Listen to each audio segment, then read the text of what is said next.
Hello. What's up, people? Back to window, perhaps. Aha.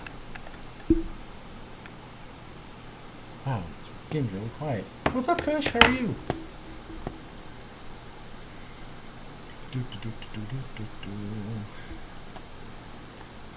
Kaitani! How's it going?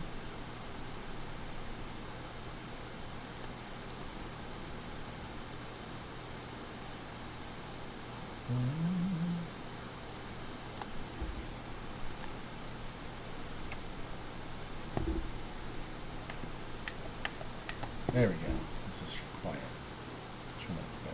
Let's go home making dinner. Good? What's for dinner? Yeah, me too. We didn't have a lot going on today, but it was enough. I had leftover spaghettis. All right. Got it over here.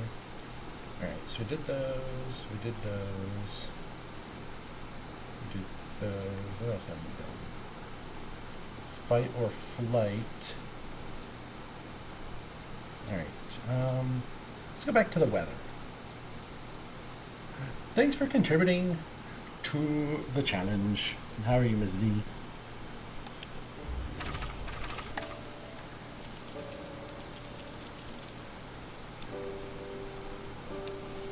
Luca began to respond, but the sky answered for him as the clouds above began to break, revealing patches Idiot, of idiot, idiot. I did not change the question of the day. Whoops. filtered down, I knew I was forgetting shimmering in something. the treetops. Well, now you have to pick another one. Thanks, Kush. Sure, you can meet Rolo. You're not going home? No, I promised Rolo I'd tell him Stopped about... himself mid-sentence. I freezed it. Promised you'd tell him what? Spit it out, Bob. We're thick as thieves now. There's a juicy secret you gotta tell me. Okay. You can come to the treehouse and I'll tell you both what happened. Heck yeah. To the treehouse. Luca saw Beck skulking by the gate. I noticed when I was clipping or trimming this to upload onto YouTube that the audio from the game itself is actually really quiet in comparison, so I had to turn that up. So you're telling me there's nothing mysterious or creepy about this place? It's mostly boring and empty. Thanks, Kaitani. I refuse to believe that. Big spike gate, looming mansion, rich reclusive owners. It even smells shady. Beck grabbed the wrought iron bars and shook the gate. Let me in! Mark my words, you decadent nightmare house. You will reveal your secrets to me. Oh. I like Beck. What did you do? First of all, I told you so. Second, hide.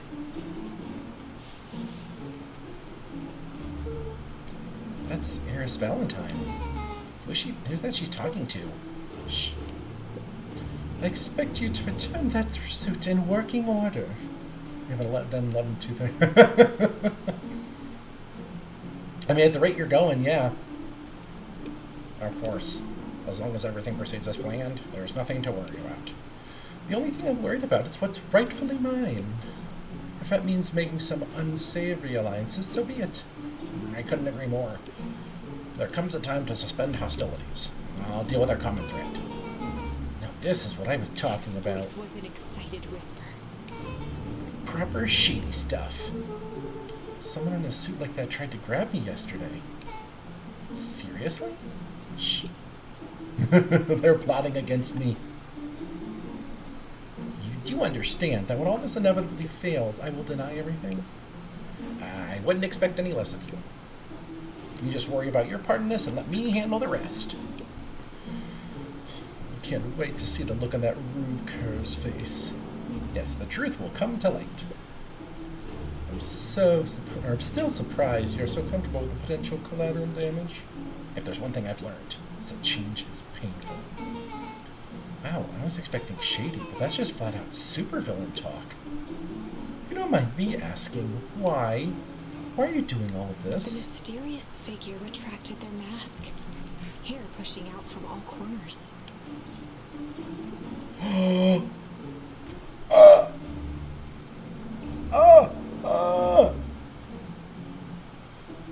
What is Nana doing? Family. A chill ran down Luca's spine. His vision blurred. Beck stifled a sharp wince, and Luca looked down to see himself wrenching her hand. Still waiting my plate upstream. Next time I do a community night, I want to get through this one quicker because I only have Game Pass for another week, and I am not playing it enough to justify another month of it. So I want to finish this one while I can. An answer I can certainly respect. Gran tousled her hair back under the face mask. Just remember, keep everything nice and normal until the festival. I don't need lessons in arousing suspicion. Gran gave Eris a curt nod and disappeared into the night. Scandalous. Like she kept her long hair out from the mask at that point. She's like, nah, it's fine. Now getting this shit back in the mask. Chapter 5. What big ears you have. Lucas sat shivering in the bushes, staring at his feet. After checking to make sure the coast was clear, Beck gave him a gentle tug on his sweater.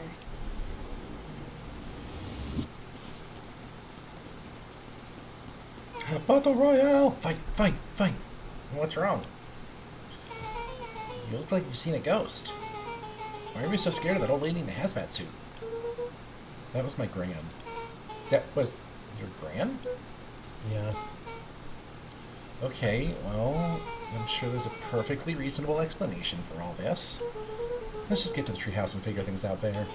Lead the way. Onward!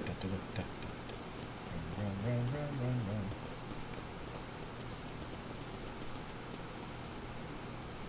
It'd be better if you were a faster runner there, Luca. For the last time, there's nothing to worry about. Of course, we're not worried. The clipboard finished writing with a scratchy flourish and looked up. Just touching our I's and crossing our T's.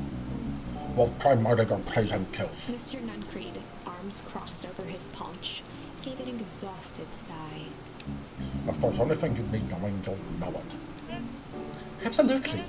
If you just sign here acknowledging everything is accurate. I am the accidental victor! Ha ha ha ha ha! Pull me out of your hair, a flash! Oh, for the love of... He snatched the pad and scribbled his name so hard the pen nearly snapped. There. I was like my eternal soul as well. The clipboards looked at each other for a moment, almost pondering the possibility, then broke into laughter as they walked away.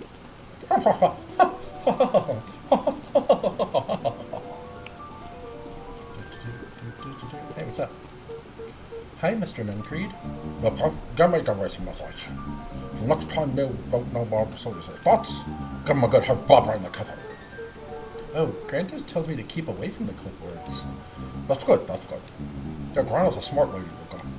Speaking of which, you better run on home now. Too dark out to be wandering on your own.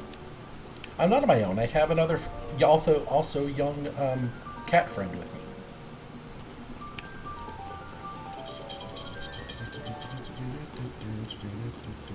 What are y'all doing? Another day, another dollar. See you tomorrow, Z. Have you noticed all the perennial harvest folks order the same drink?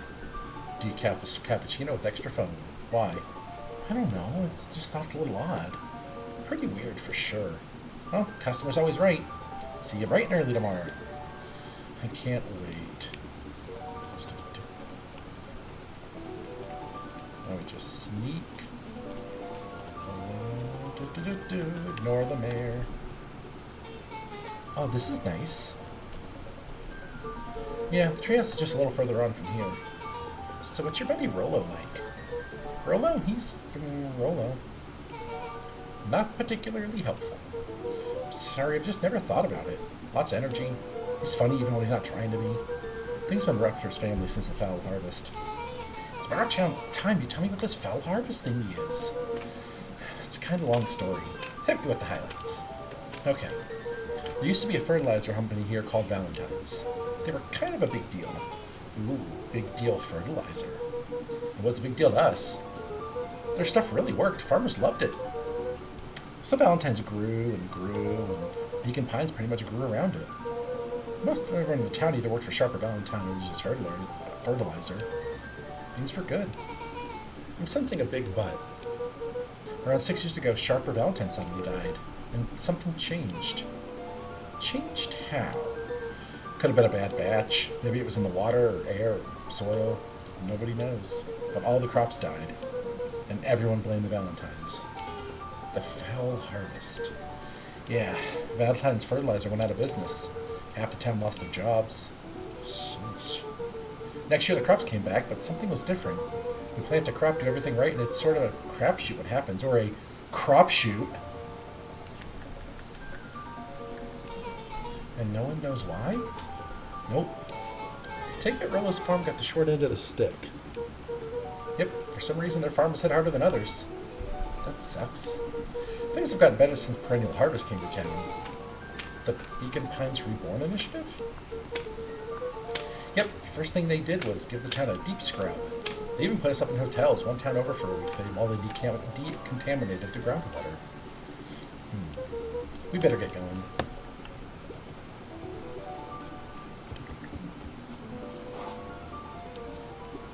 It's about time. I was about to give up and go home. Who's the new kid? Name's Beck. You must be Rollo. I see my reputation precedes me. Welcome to Mission Control. Rollo waggled his head with pride. You'll find we've spared no expense in construction. I've seen worse welcome piles of junk. Thanks. Hey, Luca. You know the security concerns we talked about? Yeah. While I was waiting, I made some, improvements. Let me lock this baby down for a little test infiltration. Can't be too safe these days.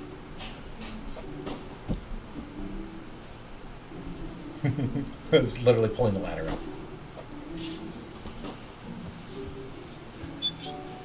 He closes the window.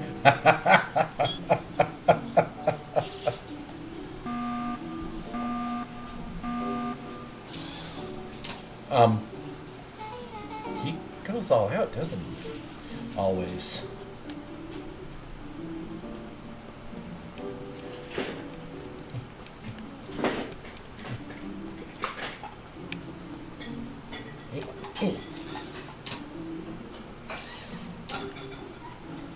Get a new one.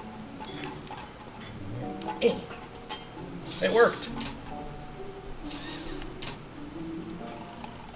Ooh, this one moves. Oops.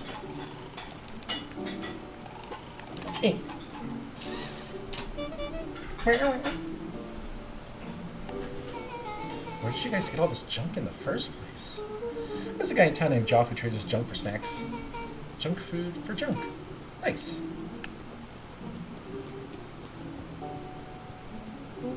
So, pretty sweet security, right? It was imaginative, I'll give you that. Luca, are we sure we can trust the new recruit? I'll vouch for her. Thanks, I guess? Okay, Luca, you promised to fill me in about Valentine Warehouse. Luca sucked in a long breath. So like I said, there was someone there. What were they doing? I don't know, but the place was lit up and active. Maybe they were squatters? I don't think so. Seemed more organized. When the man pulled me in, I saw some kind of equipment running. A man pulled you in? Yeah, but I got away. You keep saying it was a man. They were wearing a mask, right? Yeah. Then it could have been a woman. How'd you get away? I grabbed a rock or something and broke their mask. They let go when I ran. Dang. That's intense. No wonder you freaked out when you saw your grandma. Yeah, that's the other part. On our way here, Beck and I saw Air's Valentine meeting with Gran, wearing the same sort of hazmat suit. Roland let out a low whistle. And they weren't there for idle chit-chat. There was a proper clandestine meetup. So let me get this straight. There is an operation in full swing at the Valentine warehouse. You were almost abducted by a strange man or woman in a protective suit.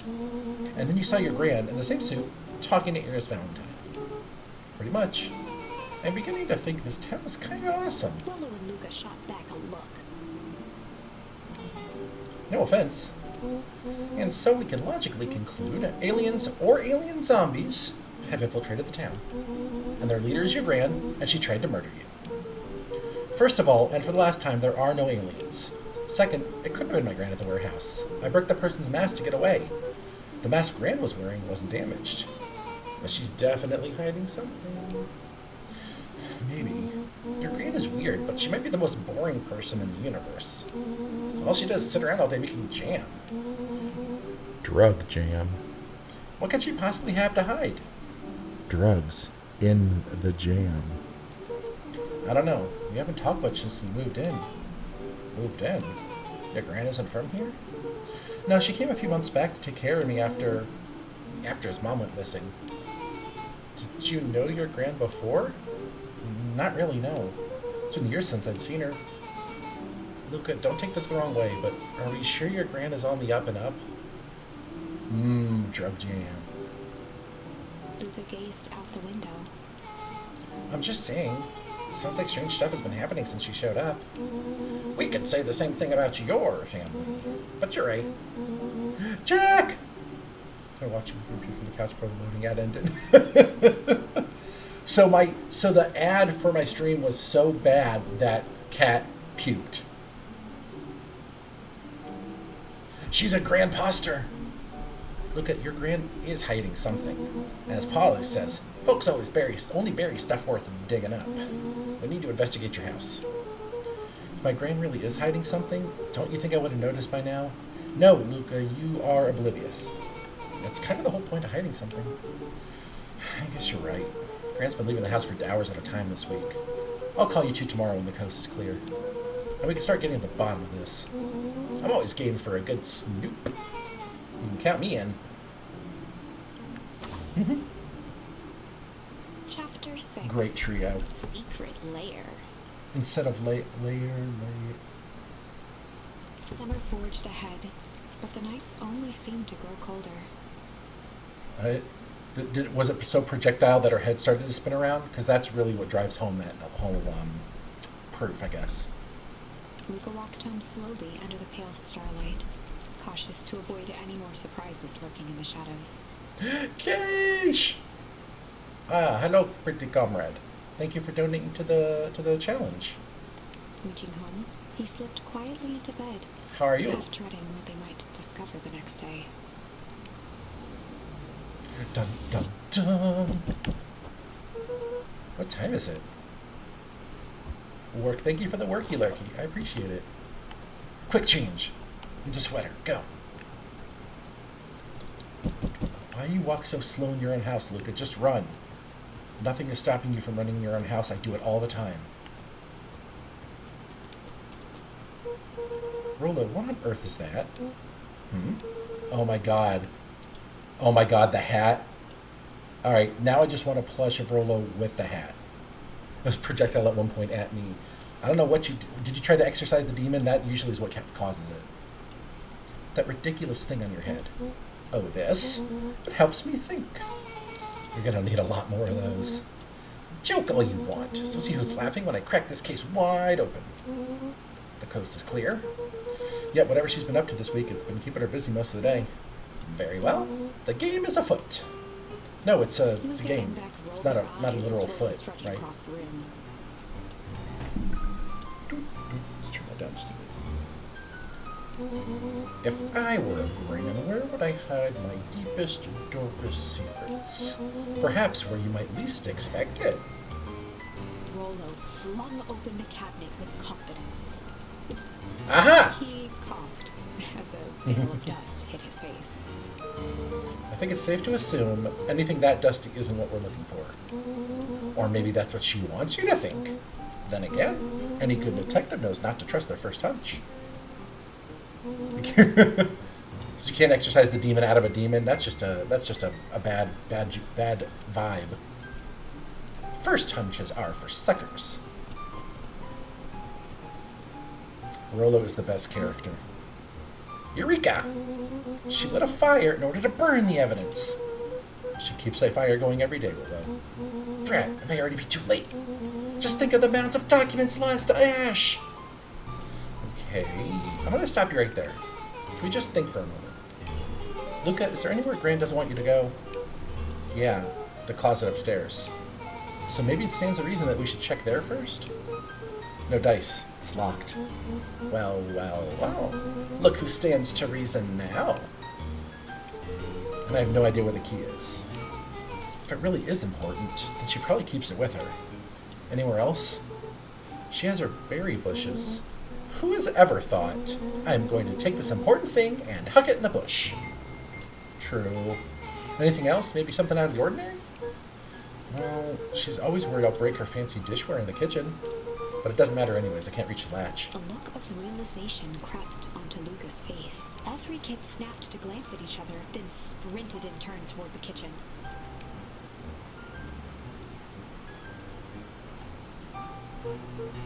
Alright, Rolo. This is your time to shine. Ah, yes! You've called upon my expert detective skills. And now I shall proceed Before with... he could finish, Luca scrambled up Rolo's back. Hey, this isn't my day of detective work. Every squad needs a good lockpick. And every good lockpick needs a sturdy head to sit on. This is beneath my standing. Stop complaining, hold still. Got it. The three crowded around the hutch to peer in. With the glass doors opened, a perfect porcelain display gleamed in front of them. Their eyes searched for anything amiss, but the only distinct feature was its impeccability. Well, that was anticlimactic. Yeah, I don't really know what we were expecting. Like, oh hey, let me just yank on this random teacup As Beck and... pulled on one of the teacups, it slanted forward with a hollow click. The entire hutch began to rustle and sway What? under its own power. Seems like your Gran has been doing some remodeling. Dude, only two type of people have secret layers. Evil masterminds and superheroes. So which one do we think she is? We're about to find out.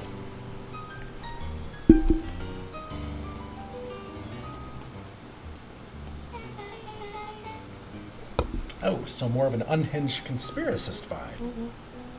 Oh, wow. Yeah, this cannot be good. We need to look around before jumping to conclusions. Luca jostled each cabinet drawer in turn. Only one was unlocked. He fingered through the filing cabinet, pausing at a bulging folder labeled Walter. For a long moment, he just stared at it. Is that his dad's name? What do you got there? Oh, it is. It's my dad. Looks like some of his old medical files. Your dad was a doctor? Luca nodded and caressed the label with his thumb. Well, are you gonna read it? Here, let me help. Hello swiped the folder from the drawer and began leafing through the pages. He whistled to himself, barely looking at the text. How about you actually read some of it? One sec. Dense documents like these are a lot like a cheeseburger. It's best to skip straight to the middle. That's where all the meaty bits live. Wow, I had no idea we were in the presence of the preeminent scholar in dense documents and cheeseburgers. By all means, proceed. He stopped at a page and mimed, holding up a monocle. Ah, here we are. Follow-up examination of Terence Wilby. Patient shows further signs of paleness and malaise. Body temperatures continues to drop. He now describes soreness of muscles and joints. This is similar to the symptoms exhibited by Mrs. Wilby just a few days past. Still waiting on lab results from Joseph. Lola looked up with heightened surprise. See? Creepy. Yeah, that's kind of disturbing. Who's Joseph? That's Mr. Nuncreed's name. Wait, Lola's finger traced across the page. there's more scribbled in the margins. Could it be contagious? Mr. Welby claims the tap water at his home has been contaminated. Perhaps environmental? Lab results only raise more questions. It's like he came back to these report later and made those notes. So it might have been related to something else. Rollo scanned through several more pages. Here, the writing looks shaky. I just couldn't help her. This disease, or whatever it is, progresses so fast. And with his wife passing, Terrence's condition follows close behind.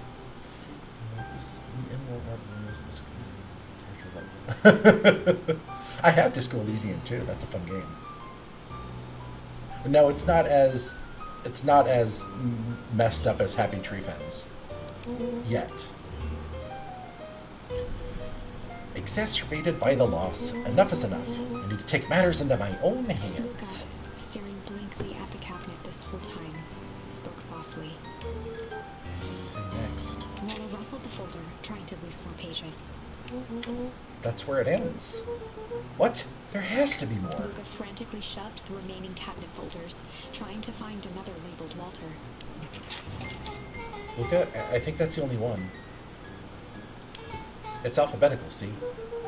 What did he mean, enough is enough? How did he take matters into his own hands?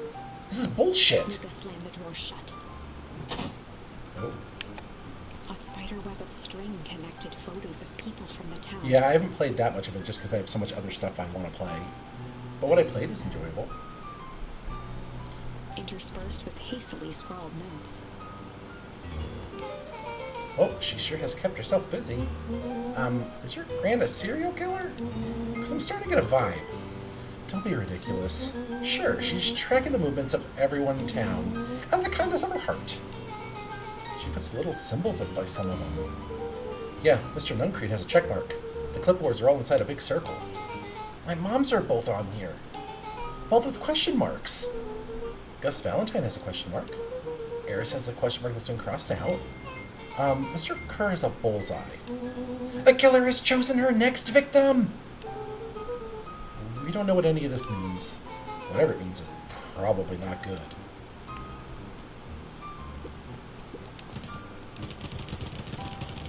Yeah! I just need to get my workout in. What do we have here?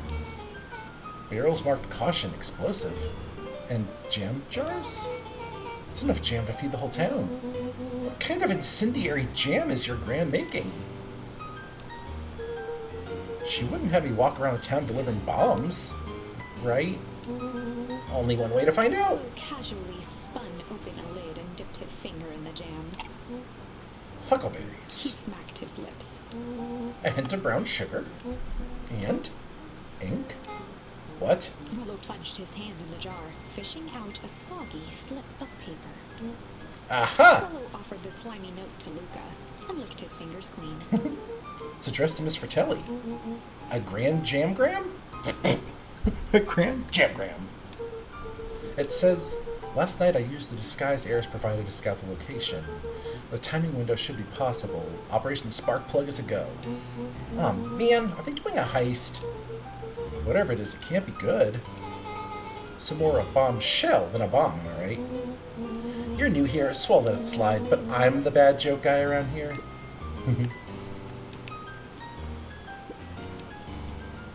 They crowded around a worn-down old map. Daddy, make them bleed! Thanks, Jack. Amazing timing.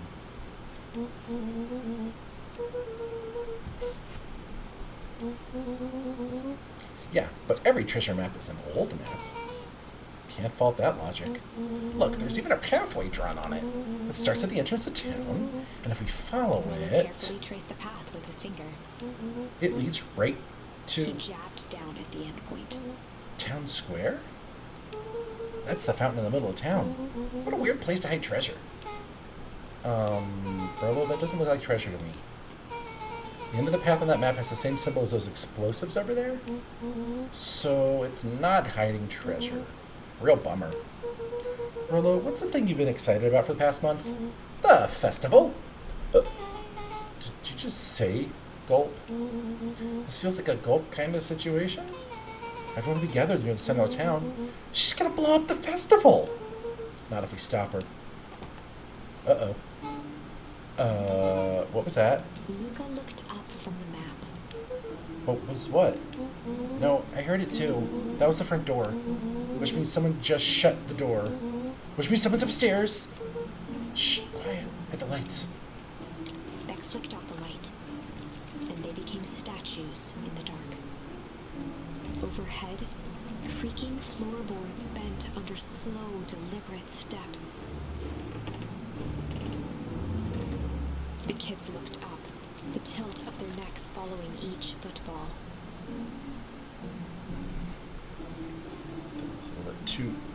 Two lights. Sorry about that.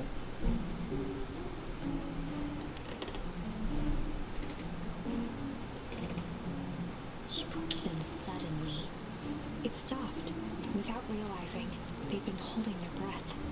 All three exhaled shakily and glanced at each other. A muffled male voice broke the silence. Hello? A final few footsteps reached the entrance above them, and a voice now echoed down the stairs.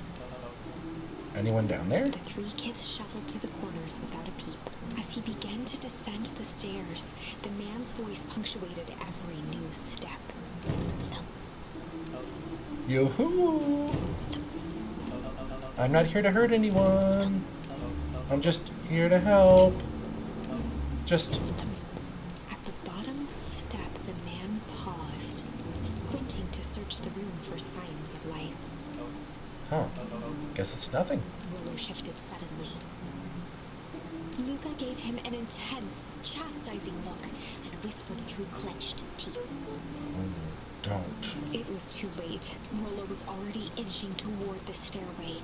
He screeched as he charged toward the shadow. Flaming chicken coop! With all his weight, Rollo tackled the man to the ground.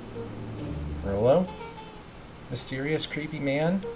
Anyone there? From the dark corner, they saw something move. Well, I didn't know if I had it in me, but there was only one way to find out. Holy crap, Rollo, that was awesome. Wait, did you just kill that person? Luca scrambled to the hunched figure on the ground, pressing his fingers to the man's neck. He sighed with relief. You sure clawed him good, Rollo. He's knocked out cold. As Beck flicked back on the light, Luca and Rollo both gasped in stereo. Mr. Tolliver. Chapter 7. The Interrogation of Hiram Tolliver. Interesting. Still unconscious, Mr. Tolliver slumped heavily in a shoddy old chair. His hands were bound with rope, his feet tied with some loose string. The kids huddled in a circle, discussing their plan. One thing was certain. They couldn't just let Mr. Tolliver go. They had to kill him. They needed to know what he was doing in Luca's house. After some deliberation, it was decided. They'd run the classic good cop, chill cop, hard cop. They'd run the classic good cop, hard cop interrogation. Rollo brandished a steely gaze. I've got this. Read about it 100 times. Rollo swaggered past the chair which propped up the slumping Hiram Tolliver. Without even looking at his captive, he began with a long, blustery drawl. Well, Mr. Tolliver. Mr. Tolliver remained motionless. Rollo spun around to face him. He'd clearly expected to rouse Mr. Tolliver with his booming voice. Slap him. Mr. Tolliver? Beck and Luca gave each other an unsure glance. Rollo slammed his fist on the table. I said, Mr. Tolliver! He grabbed the table lamp and beamed it onto the unconscious face. Mr. Tolliver groaned and slowly lifted his head. He recoiled with a muddled, weary squint. What in the world there? The chair wobbled as he attempted to straighten up. Who's there? Mr. Tolliver could only make out rough shapes through the glaring light. With a gruff tone, Rollo hoped to both conceal his voice and intimidate. I'll be asking the questions here, punk. Now hold on there, let's just calm down. Oh, I am calm. Calm as a carrot in dirt. As for you, looks like you're sweating. The doubtful expression on Beck and Luca's faces transformed into awe. We can do this my way, or Let's just say I've never needed another way. Rolo, hitting his stride, was now channeling every detective trope his memory could recall. Rolo is the fucking best. He slammed the table again. Now dance! What? I don't even, Tolliver's voice became desperate. He was nearly in tears. You tied me down. How on earth could I dance there? Dance with your mouth, punk! Spill the beans! What are you doing poking around this house? I'm here to help Juniper. To make sure everything's ready. Oh, so you're in cahoots with Gran. Gran? Mr. Tolliver was in a daze, now more confused than ever. Gonna help her blow up the festival, eh? Oh, blow up the festival? Good He lord. shook his head, feeling more and more dizzy. No, you got it all wrong there. Where is she now? She's headed to the source. Source? What's the source? It's where, Faded to a whisper. it's where the town began there. Where it all began there. What is Operation Sparkplug? With that, Mr. Tolliver passed out cold. Damn it. Smack him again. Rolo swung around with a repentant grimace. Damn, Rolo. I think you went a little too hard on him. What do you say about the source? It's where the town began? We need more information. Yeah, but we better not put Mr. Tolliver any further. Is there anyone else who might know more? What about the History Museum? It just got set up for the festival. Nah, that tent was put up by the Valentines. Everything they do is just a bunch of fluff to glorify themselves. Is there anything more reliable? The library. If there's anything information about the source thing, Cato can help us find it. Let's go get some answers. Let's leave him tied up in the basement and go get some answers. This is a dang nice library. Thanks, we work hard on it. Aren't you a little young to be a librarian? Oh, Cato hung out here so much that I eventually gave him a set of keys. Just keep an eye on the place for Miss Novak sometimes. They got you working for free? They was yelling the library at them. It's quiet and I get access to all the books I can read. What more can a person want? Fair enough. What can I do for you all? We need a favor. I already told you and Rolo. I can't put you any higher on the wait list for the next Hank Atomic. And if you're here with more candy, I'll have you know I can't be bought. Call it a personal code of conscience. Actually, we were looking to do some research. Now you're speaking my language. What are you looking for?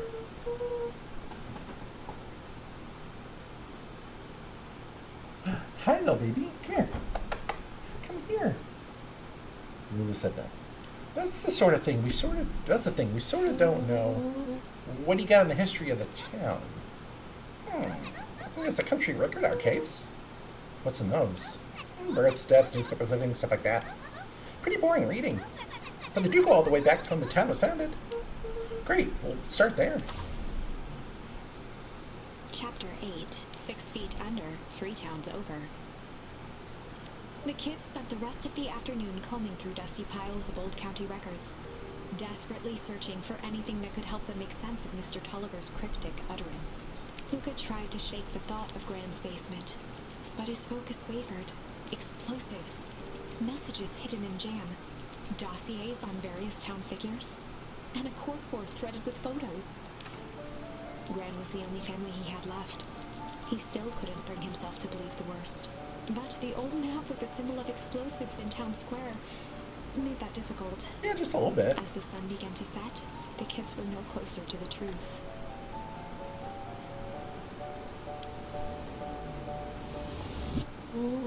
If I have to read any more records, my eyeballs are gonna pop. I have to keep digging. If I dig another word, I'm gonna end up in one of those asinine death records. Rollo Cotter lived a full and wonderful life until he read so much boring crud that his brain oozed out of his ears. Rollo shut his book with an assertive nod. If you've got a better idea, spit it out. You sound like my sister. Keep pushing your luck, pal. And it won't be boring country records that kill you. I'll put you in the obituaries Rollo myself. muttered under his breath. Another country record. Really? It's the best you got? You jamming? Or are you unjamming it because you're blocking the jam?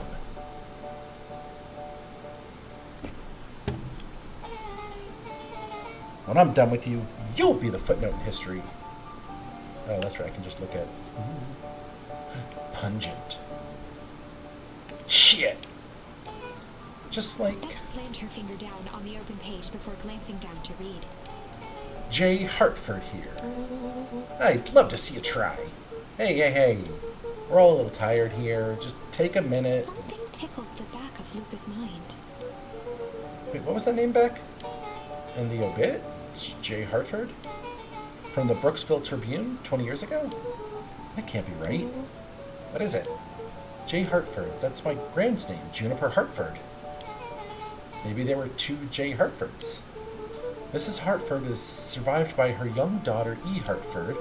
My mom's name is Eleanor. Okay, this is getting creepy. If your grand is 6 feet under, 3 towns over, then who am I living with? The question hung in the air. Alright, gang, I gotta close up for the night. Beck rubbed her eyes. How late is it?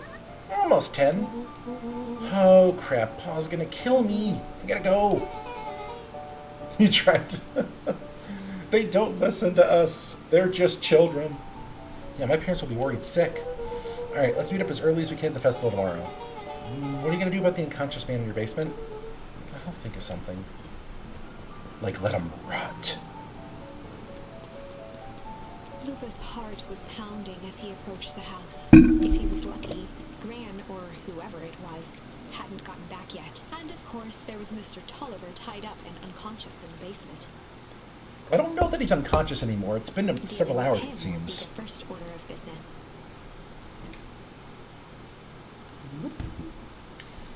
Luca shook out his arms to calm his nerves before entering.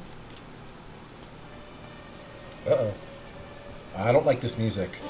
He held perfectly still, tempering his breath, and listened closely. He might be dead. Gran might have killed him. Gran. She was asleep. His only hope was that she hadn't found Mr. Tolliver before dozing off.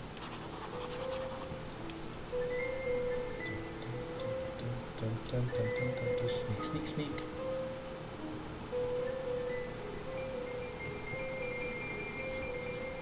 I mean, the thing is left. Uh-oh. Shit. Oh, no. Mr. Tolliver was nowhere to be seen. Maybe he woke up, escaped from his bindings, and left without a trace? Maybe Gran knew everything. Well, what do I do? Luca's hungry stomach groaned. First food. Not realizing it, he'd gone the entire day without eating. Okay, I can figure this out. I just need a little brain food.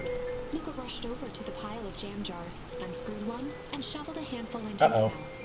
Texted him to the victims for posterity. I mean, and just, remove them. I'm afraid your jam delivery will be He delayed. delayed to read the label. Mr. Nuncreed? Okay, now I can think. So if Gran knows we tied up Mr. Tolliver, I'm screwed. If she doesn't know, then I need to play it cool. I guess the only option is to go to bed and act as if nothing is wrong. Gran will think Mr. Tolliver finished what he was sent to do and left when he was done. Go to sleep, I can do that.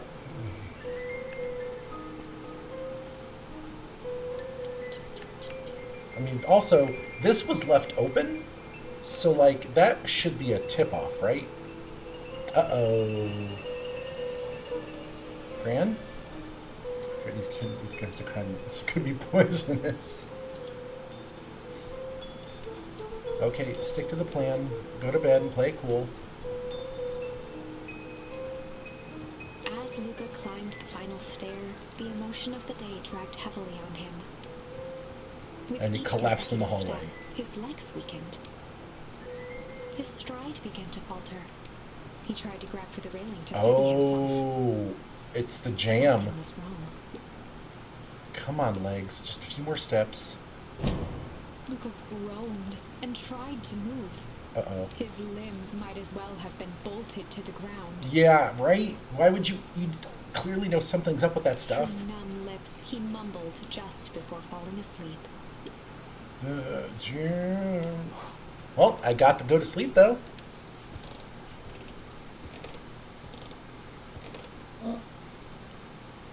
Sweet boy, what did you get yourself into?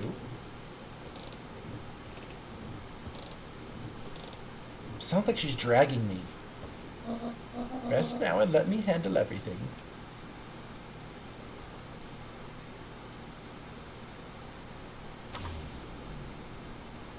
Chapter 9. A speech to end all speeches. Luca awoke to find himself face down in bed. He moaned into his pillow. Why would Gran drug him? Or rather, why was she trying to drug Mr. Nuncreed? I mean, if she was trying to stop Mr. Duncreed's weird, creepy advances, I understand that. That's going to happen. Shaking the questions from his woozy head, Luca snapped back to the matter at hand. The festival!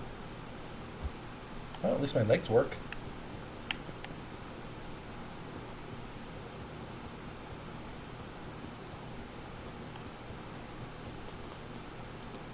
Jameson and Crimus, the jarring... Oh. Oh, Jack. Hold on. Where is it? There it is.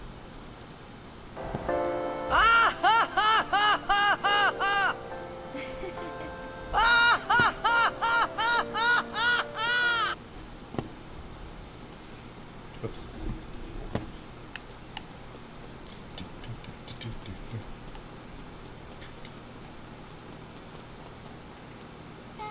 Where have you been? Grant put something in the jam. Yeah, we know. Secret messages for secret conspirators. Not this one. This one was intended for Mr. Nuncreed. Put me to sleep. Whoa! Sly devil! Hee. I think she's trying to remove him from the equation. If you're leaving, Jack, have a good evening. Tell everyone I said hi. He might be in danger. Have you found anything? We looked around, but haven't seen anything odd. Your Gran is nowhere to be found. But Mr. Nuncreed is just loafing around waiting for the speech. What speech? Mayor Gus just got up to the podium. And everyone's gathering at the stage. So let's get moving.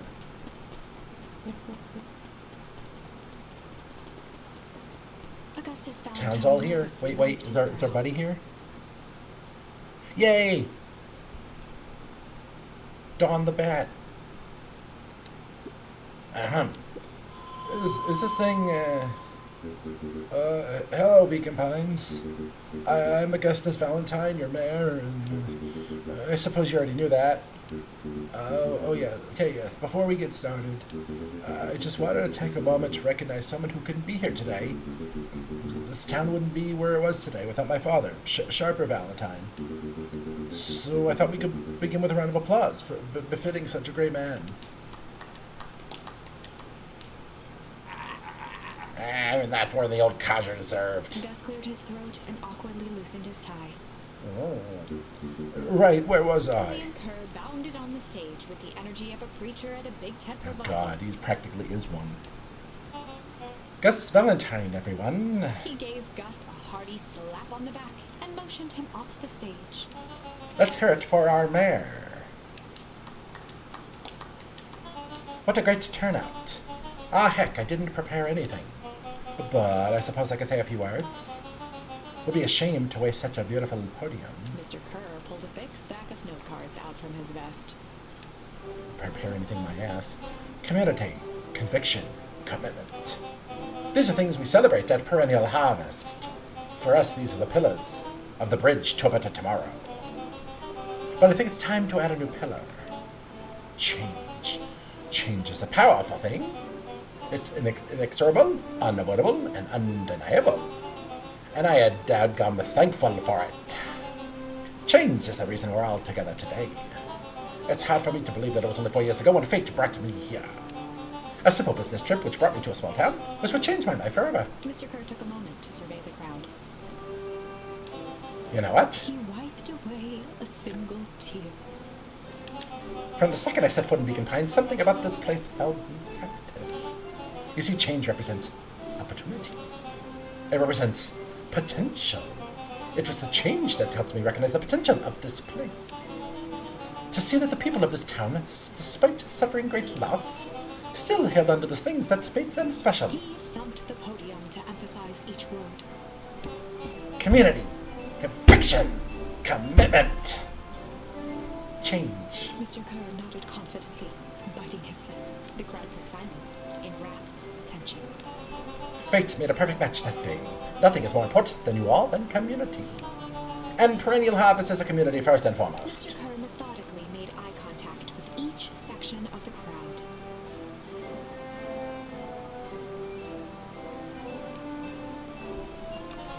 The only way you made it through the foul harvest was an unshakable conviction.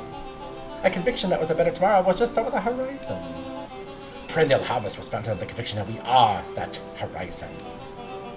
This festival is a symbol of our commitment to each His other. voice began to build to a push. We now walk hand in hand into a future we will shape together. And that is what change is all about. Grabbing the future by the scruff of the neck and making things happen. Change is a choice. I am tickled pink that we will all be making that choice together. How great is that? Just imagine what we can accomplish. Uh-oh. What was that? The crowd began to look around nervously. Don't worry, a little thunder isn't going to ruin this day. Everyone remain calm. Mr. Kerr quickly flipped through his note cards. Where was I? I wonder if it's that frost thing that happened when they were in the treehouse, because it is about that time in the story. Through all my travels, I've learned one thing. One always reaps what they sow. We have all planted a lot of good in this town. And so it is with a happy heart that I can proclaim, He raised his hands up to the heavens. our harvest away! Oh, there it is. Shit. At that moment, a merciless wall of impossibly cold air ripped through the crowd, instantly freezing everyone and everything it touched. For a man like William Kerr, this was a fitting way for things to end. So yeah, definitely need to do something else on Festival Day that isn't waiting around for the ice storm. On a stage, with an entire town frozen in rapt attention for the rest of time. The end. Damn it. There's that ice again! Whenever I think we're getting close, it comes along and ruins everything! Maybe we should just quit? Maybe you should just close the book, walk away, and never think of me again! No, No? I don't mean that. We got a little closer this time. We just need to try again. Please. Alright. Ooh, I can do different interrogations. I think I'm going to continue this path. Then run the classic good cop, chill cop interrogation. Then run the classic good cop, chill cop. She even said it like that. Chill cop. I'll handle this. Just gotta play it cool.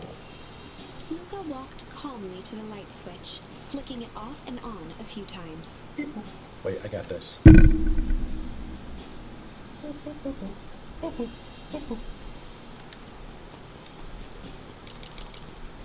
Mr. Tolliver shook his head, gathering his wits. Golly, I sure got my bell rung He there. looked over to find Luca, who returned a calming grin. Sorry, Mr. Tolliver. This was all a big mistake. Look at what's going on here. Why do you have me strapped down here? No one's fault, really. Rollo just got a little startled. Rollo's here? Rollo and Beck emerged from hiding to give a timid wave. Well, all right there. Mistakes happen. Your kids gave old Hiram a good scare. That'll get me out of these ropes and call it even there. Luca glanced over to Rollo and Beck, who replied with skeptical looks. No. Mr. Tolliver, why are you in my grand's basement? I'm here to help, of course. Help with what? What's my gran up to? If you'll just cut me loose, I can show you. How do I know we can trust you? Mr. Tolliver exhaled with disappointment. Luca, have I ever done wrong by you there? No. And since your gran moved it down, haven't I been nothing but welcoming? Yeah. So why would I turn my back on your family now? It's just... all this stuff seems pretty weird.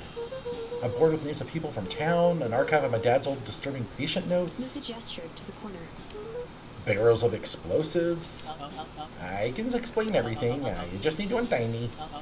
You kids deserve an explanation. Luca looked again to Rollo and Beck. This time they shrugged. Luca began to slowly loosen the binding. Don't do it. Don't Mr. do it. Tolliver gently rubbed his wrists. That's a good lad. This all makes sense in time. He edged imperceptibly toward the stairs. Yep, I as knew he it. spoke. You see, this town has secrets, Luca. Very dark past Before the indeed. kids had even noticed his movement, Mr. Tolliver was at the light switch. A past that must be brought He to, punctuated his final words by flicking the switch and rushing up the stairs. light! God damn it. Son of a... Beck darted to the wall and turned back on the lights. It was too late. Rollo confirmed what they all heard. He just locked us down Mr. here. Tolliver's muffled voice came from behind the door. I wasn't lying, you know. This is for your own good. You kids just keep tight down there. Let the adults handle They this. looked bewildered at each other. God damn it. Play it cool, huh? Not now, Beck. They heard the staccato thump of quick steps exiting the house. The kids looked down in resignation. This isn't how it goes in Hank Atomic. For some reason, they'd always assumed it was up to them to save their town. Luca opened his mouth, hoping to conjure some magical words to make this right. Only a hollow croak escaped. Ribbit. The end. Wait, what do you mean the end?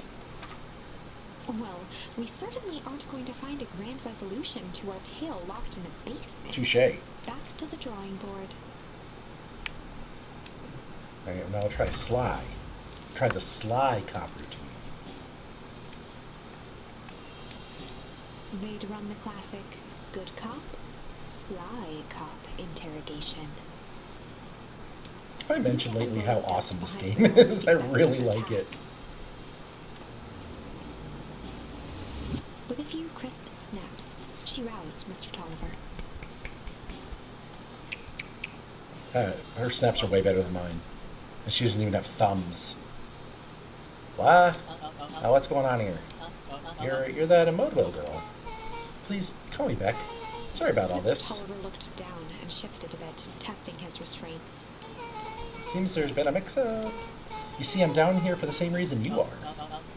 Juniper sent you Beck here? caught herself before letting the surprise manifest on her face. She'd already gotten him to reveal his relation to Grand. This was going to be easy. You know how Juniper is with her precautions. Operation Sparkplug has us all on edge. I guess you thought you needed some backup? But she sent a child there? What a better way to avoid prying eyes. Who would suspect a kid? I suppose that makes sense. Mr. Tolliver wriggled a bit in his restraints. Oh, I'm so sorry. Beck quickly removed the ropes. They had to be uncomfortable. A little, yeah. But you understand. We never know who to trust in this town. Mr. Tolliver rubbed the growing knot on his forehead. Very true. So it turns out we're both here Beck to twirled her hand, as if to prompt Mr. Tolliver to finish her. destroy the evidence. Beck shook her head and clicked her tongue. Yep, the old gal's nothing if not thorough. Mr. Tolliver let out an amused huff in agreement. She sure is there. Can't blame her, though. If anyone were to find out that we're going to destroy the source, well, we both know how bad that might be. No one will know anything once I finish cleaning things up down here. Beck was on a roll now, playing Mr. Tolliver like a fiddle. Nice, Beck is awesome. You sure you can finish this up on your own there? Juniper trusted me for a reason. You can leave the rest to me. Good, there's one more loose end I'll go work on. Loose end? Oh, it's nothing, really. The other day I had the radio on scan while restocking the candy shelf. And wouldn't you know it, I intercepted an odd phrase in a perennial harvest transmission. Underground secrets there. That's ominous. I think it might have been a password, but Juniper dismissed it. I said it wasn't mission critical. What's the password for? Yeah, we don't know. So we have a password and nowhere to put it. It's gotta mean something, right? Good thinking. You should probably go work that out. I've got this under control. Yeah, that's a relief. Between you and me, this basement gives me the willies. Heading for the stairs, Mr. Tolliver hesitated and turned to Beck with a puzzled look. She grinned and gave him a peppy wave. With a shrug, he continued up the stairs, whistling a jaunty tune. You guys catch that? Sure did. This whole time, Mr. Tolliver's had a candy shelf, but he only ever sells his samples! Beck blinked slowly in disappointment. Password, William. Well, sure, but once things back to normal, I'll be having a word with Mr. Tolliver about that candy shelf. Fine. In the meantime, I got an idea. She turned to the table and began tearing small scraps of paper. Said he heard a password on the radio. Any good spy transmission is never what it seems. Beck marked each scrap of paper and leaned back. We just need to find the hidden meaning. Okay. What's another word for underground? Buried, covered. Could it be a cover-up? Maybe it's one of those each letter is a number thingies. So, U would be 21, N would be 14, D would be... Ooh, it's an anagram. Nuncreed's drugstore. What the? Beck looked at Rollo with amazement. What? Rollo, that was incredible. Well, it's either that or Kren's nude rug store. Oh, that's a future stream title. Kren's nude rug store. Yeah, I think you're right the first time. How did you do that? What can I say? I love ciphers. Well, I guess we know where to go next. No, we have to investigate Kren's nude rug store.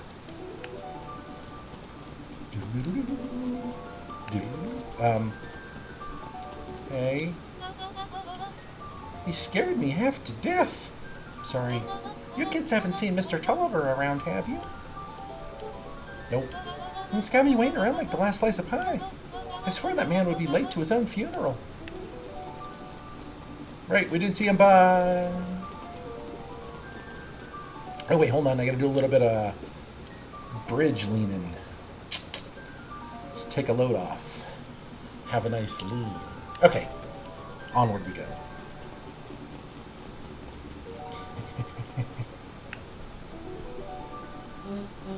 You're late, Augustus. Sorry, sister. Was caught up with work. Work? You? Had a few more details to lock down for the festival. Oh, what do you have to report? What is this insipid town festival really about? I think, Gus looked around nervously. I think Mr. Kerr really does just want to do something good for the town. He's actually a pretty nice guy. You should spend some time with him. You didn't pull strings installing his mayor so you could make friends. Your job is to help me figure out what current and perennial harvest's true intentions are with this town. We have a responsibility. This is our father's town. Was. Excuse me? This was our father's town. He's gone, Eris, and he isn't coming back. Father left us with nothing but problems. Mr. Kirk came and offered to help us. We accepted that help. We didn't agree to turning Fox's father's warehouse into a toxic dumping ground. That was such a temporary arrangement. The glow can be seen from our damn backyard. They're dumping their nasty little secrets on us. When all this inevitably goes wrong, who do you think will be blamed? Eris's cry hung in the air. We have a new choice to make now, sister. This town is going to change whether we like it or not. Are we going to choose to be part of that future, or forgotten in the past? It's a shame. Father named you Augustus, but you'll always just be a Gus. Good night, Eris. I'll see you at breakfast tomorrow.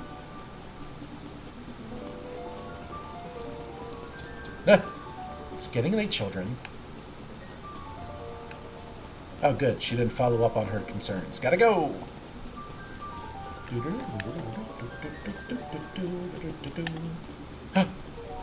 Solomon. Solomon stood proudly at the entrance to the drugstore, holding a brown bag overflowing with black licorice. Hey, Solomon. We're looking for Mr. Duncreed. Is he still in there? I'm afraid not. Then where'd you get the candy from? You might say we have an arrangement. Solomon shoveled a surprising amount of licorice into his mouth. Sometimes it's the small pleasures in life. Thought we might always have family to rely on. Licorice has never let me down. Well, I can't say licorice would be my first choice, but whatever floats your boat. You can tell a lot about a person by the choice of confection. Yeah, I guess. I like sour gops. I'm certain you do. I always wonder why Mr. Duncreed kept licorice in stock. He must eat enough of it to make it worthwhile. There are many ways to earn loyalty. For some, it's as easy as cold, hard cash.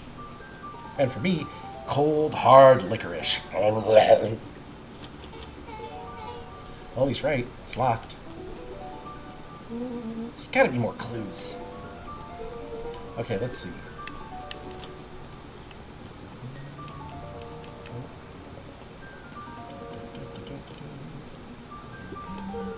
Have you ever seen anyone actually use this thing? Besides Mr. Nuncreed? No. Beck cupped her hands on the glass to peek inside. That is not a normal phone booth. It's got like a blinky keypad. Why would there be a blinky keypad? Kren's Nude Rug Store! I mean, underground secrets! The password! Beck flung open the door and they all squeezed in.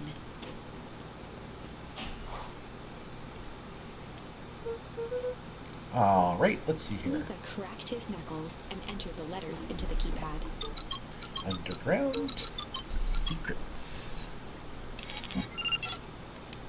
Sounds like that did something. Great, now what? I guess we... Yeah. The inside of the phone booth dropped loose from its shell. Without even the space to panic, they closed their eyes, held their breath, and accepted their fate. Suddenly, the chaotic descent slowed to an effortless landing. It was unclear where they ended up, but at least it was solid ground. The air was stagnant and smelled A laundromat, of probably. rain.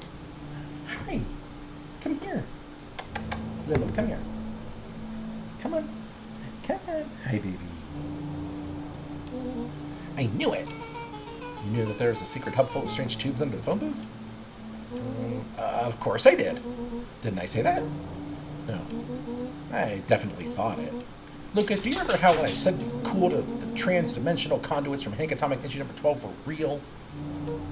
Rolo, at one point or another, I've said that about every technology ever discussed in Hank Atomic. That's why I'm such a good predictor. Looks like each of these has something written on them. Mining Operations Alpha. You guys have mines here? Not that I know of. This town is all farms and fertilizer. And a series of tubes. I always said you can only trust a miner up to the point when they hit gold. Not sure how that wisdom applies in this exact situation. That's the thing about Pa. You don't always realize what he means until it's too late. It does look like a laundry. That's what I was thinking.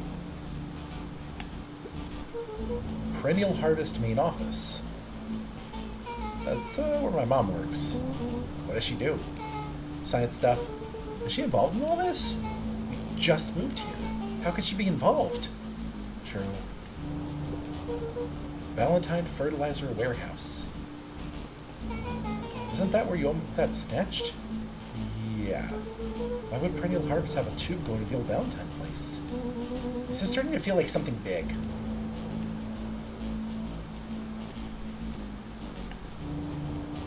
Check here.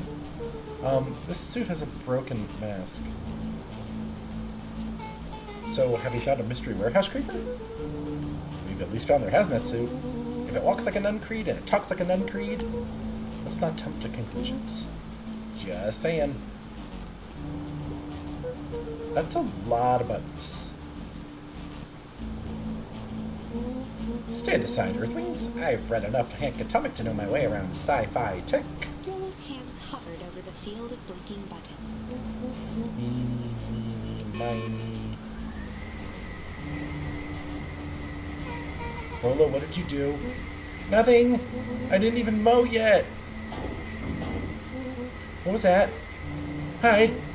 Where? There's nothing but weird tubes down here. Just get back.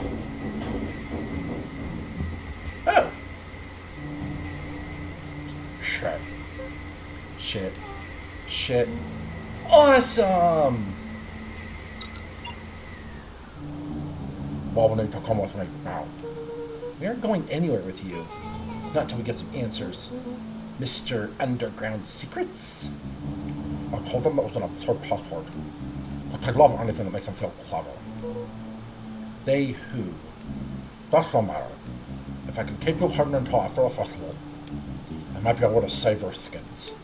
We don't care about our skins. Oh, hold on now. I like my skin.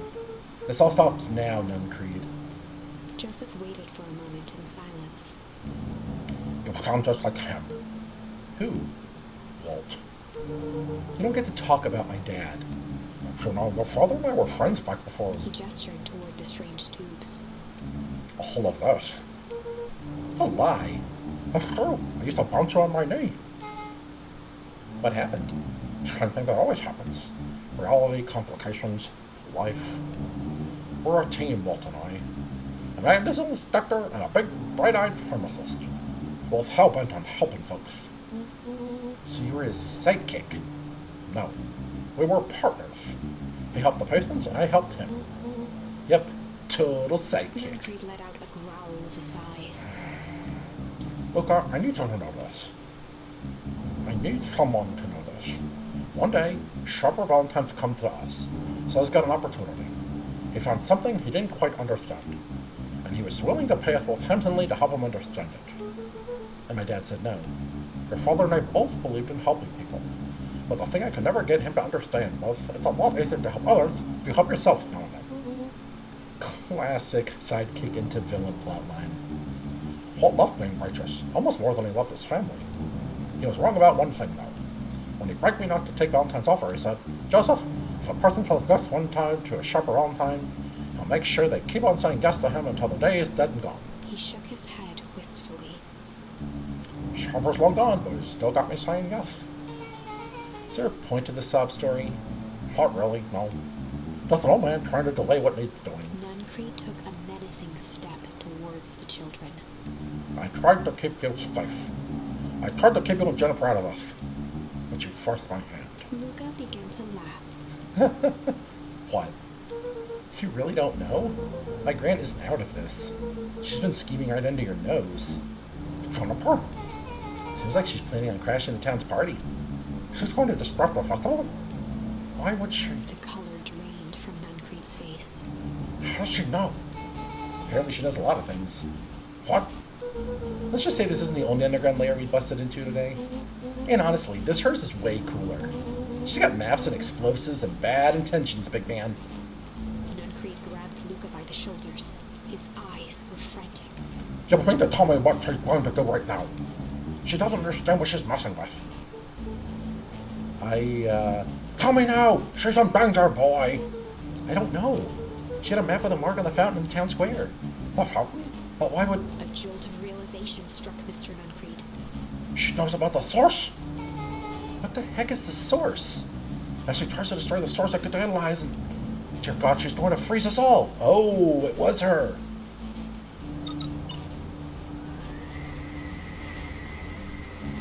You all need to run! Run where? Away! As far from this town as you can get. Head west and don't look back. Bye! Oh, sorry. Bye.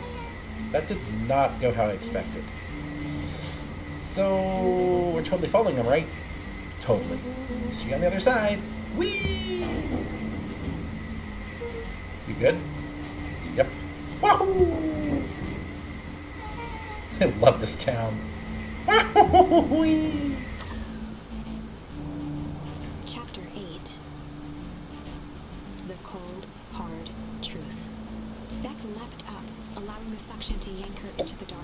Dimness eclipsed around her like the shutter of a camera, as she seemed to cover great distance in mere moments. Her only points of reference were glints of upcoming turns, which approached with frightening speed, only to carry her gracefully along. She heard the tinny, distant echoes of Rollo's glee.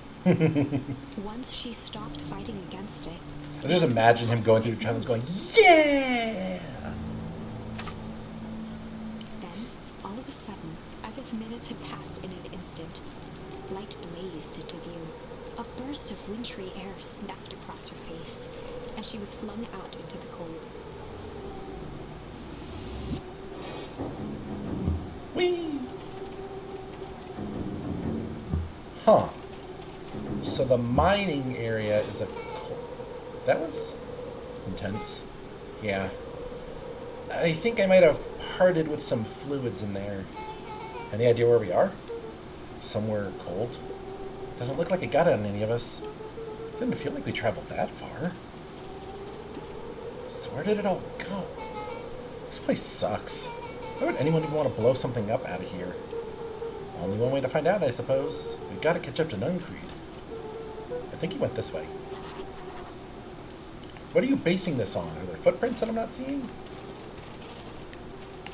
Can I jump up? No. Wait. This is like a cold version. Yes, because this is where my house was. Like, if you compare this to the real world, this is where my house would have been. And this is the path that leads away from there back to town. This looks familiar, yeah. Maybe we can clear up the snow. No time, Nuncreed's getting away. Yep. What the fuck?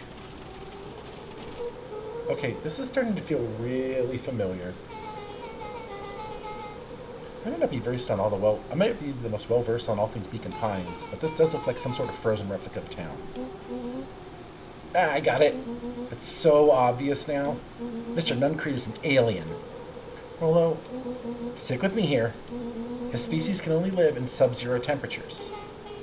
Oh boy, here we go. The source is their base camp dimension, so naturally they keep it cold. We found it by traveling through those metallic wormholes back there. The final objective, kill us all and shapeshift into a Beacon Pound citizen of their choosing. You never really had me, but you very much lost me there. You used to get it. Or you get used to it. We should keep moving.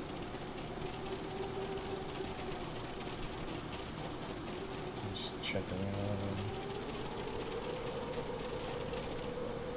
As they rounded the corner to the frozen town square, they spotted Mr. Nuncreed inching cautiously toward a pit at its center.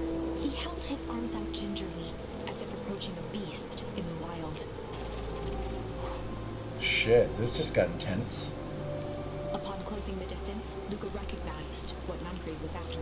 Gran stood confidently at the edge, one arm outstretched over the abyss. Nearby, a wheelbarrow had been emptied. Oh my gosh, it's the source like in Lost.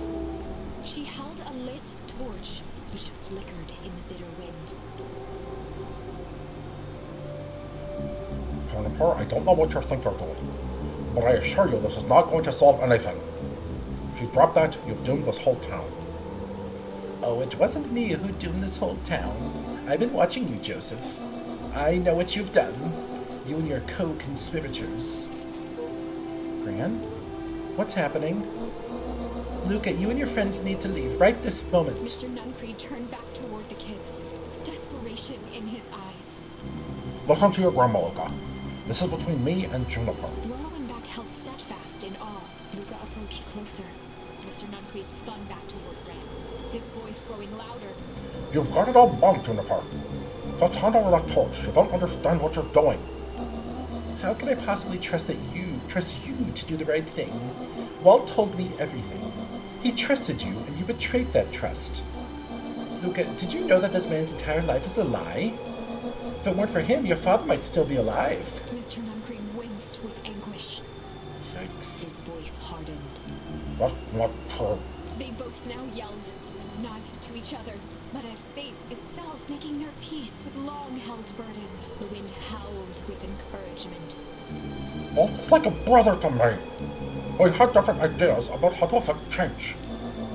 Very convenient that your wages happen to line your pockets. Now that's not fair. They menaced at each other, both catching their breath.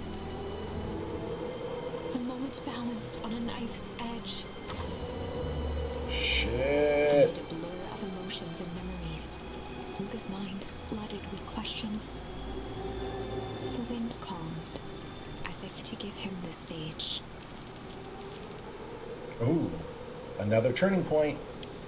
Oh, weep is all I have. And in the stillness, he began to weep. It was all just too much, falling to his knees. Oh, that's gotta be Luca cold. murmured softly. The tears crystallized as they hit the snow. Gran stared at Luca for a moment with warm sympathy, remembering why this was all necessary. This'll all make sense soon, Luca. Then everything can go back to normal. I She promise. stiffened up and brandished the torch at Mr. Nuncreed. You can't hide behind those people any longer, Joseph. Once that precious source is destroyed, we'll see where their loyalties fall. Juniper, don't. Ignoring his final plea, Gran flung the torch into the deep darkness. Uh-oh.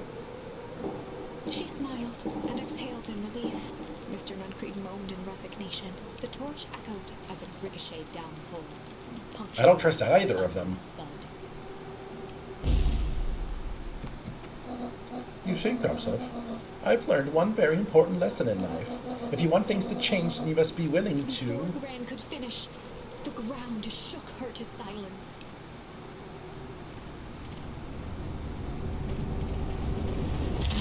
Oh!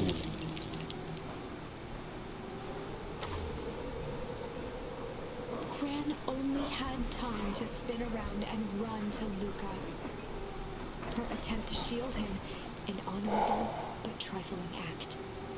Unflinching love, pitted against an unthinking horror, there was no contest. Yeah. Her warm embrace froze in an instant. Yeah, everything froze in an instant, That is though. where they remain, fixed in place, forever. What's weird is that whatever the sort of hits that and reality, like, I'm so confused. Our story ends on this melancholy scene. In a town brought low by its secrets sits the frozen statues of a misguided band of meddlers. The end. Boo, I don't want the end. Well, that was dire. On the bright side, we finally figured out where all the ice is coming from. Now, we just need to find a way to deal with a mystic, unfathomable force of nature. Oh, is that all? Why does that cheese in the third one look, I don't know, if terrified? I'm not giving her another bin of sugar. And by another, I mean a bin of sugar. Definitely haven't given her the sugar. Okay. Back to the thing. Okay. So we did that. We did those. So we're back over into this. Oh, wow. The only thing we have right now is running away from the clipboards. Flight! Luca drew himself up and decided to take the only option they had left. Flight. Sugars for dessert. He squinted down the barrel of the mission control defense cannon, aiming it through an opening in the dense tree branches.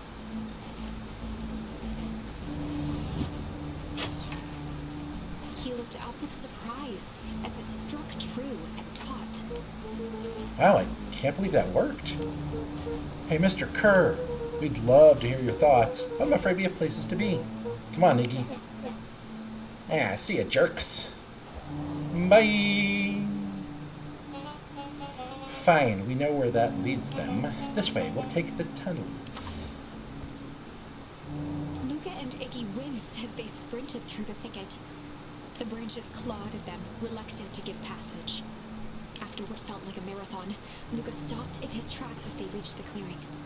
What the? That was all he was able to say before Iggy slammed into his back. Ow. The boys tumbled down a steep decline and crashed with a wheezing thud on a surface as hard as ice. In fact, it was ice. Wait, what? Chapter 5. Did they find the... Signs. They stood silently, catching their breath. The sky was like sapphire. Lilo. Come here. What are you doing? What are you doing? Okay. Just want scratches? I can give you scratches? Okay. Is that all? Okay. With each breath, a plume of steam escaped from Luca's lungs. Let's keep moving. Luca pulled Iggy to his feet as they gazed across a snowy terrain. So it's just a different part. I'm so confused now. So we ended up here anyways.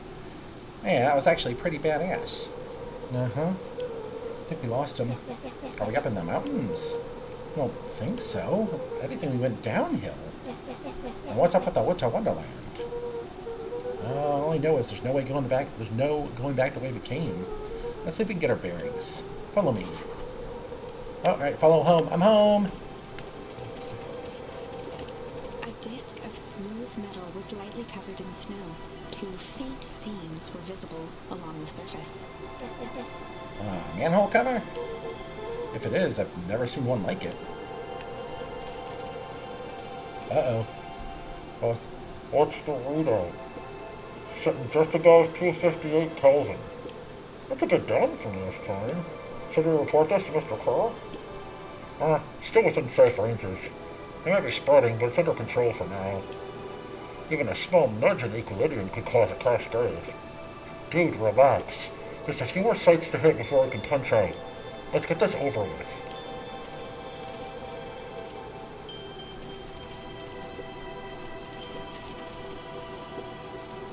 Ah, what's all this? Hard to see with all the snow. I think it's a town sign. I can almost make out letters under there. What town could this even be? There couldn't be another town this deep into Weepwood. I am looking at evidence to the contrary. Let's figure out what we're dealing with here. Step 1, snow's gotta go. I'll see what I can do. Can I, like, shake it maybe?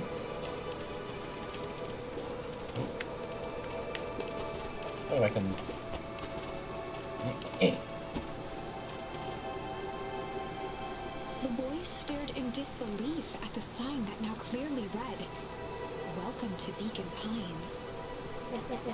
This doesn't make any sense. We're in Beacon Pines? How's that possible? I ran away from town. How did we get back here? I guess we got turned around? Where'd all this snow come from? Well, it's been colder than normal lately. There's a pretty big difference between sweater weather and this Arctic hellscape. The puddle we fought at before, it was cold too. Maybe all of it leads to one source. Yeah, I think it's related. What the hell is going on? We're gonna get you some answers. Let's keep moving. We found our way back to Bacon Pines. Does this stuff look familiar to you? It looks like the barrel near the puddle I shoved me into, yeah. Luca, are you there? Luca had almost forgotten the walkie-talkie he was carrying. It's that bozo Kerr. I hope nothing bad has happened out there in those woods. Luca looked at Iggy with hesitation. No need to be rude. With a resigned sigh, Luca responded. Seems like the only dangerous thing in the woods is you. He speaks, the young man of the hour. Now, how in tarnation did you end up with one of our radios? Just lucky, I guess. Boy, howdy, you Van Horns are full of surprises, aren't you? You knew my parents? I never had the honor of meeting your father, but your mom sure was a handful. Uh-oh. Luca winced, shoving the walkie-talkie back into his pocket. We gotta keep moving. This motherfucker. Who I can... Oh! There's no pole to lean on. It's all frozen. Looking down at the frozen stream, Luca could faintly see a school of minnows encased in the ice. Whatever happened here, it happened fast. The fish didn't even have time to run. Or, you know, swim run.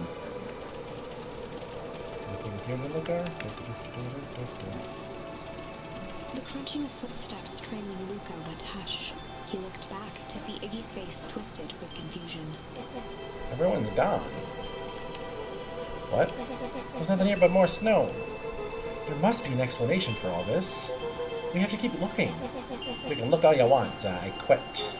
Iggy, we have to keep going. You don't get it, do ya? This isn't one of your pathetic Hankatomik stories. We aren't going to save the day. We aren't even going to save ourselves. My face is mangled. This town is destroyed. And everyone ever known is gone.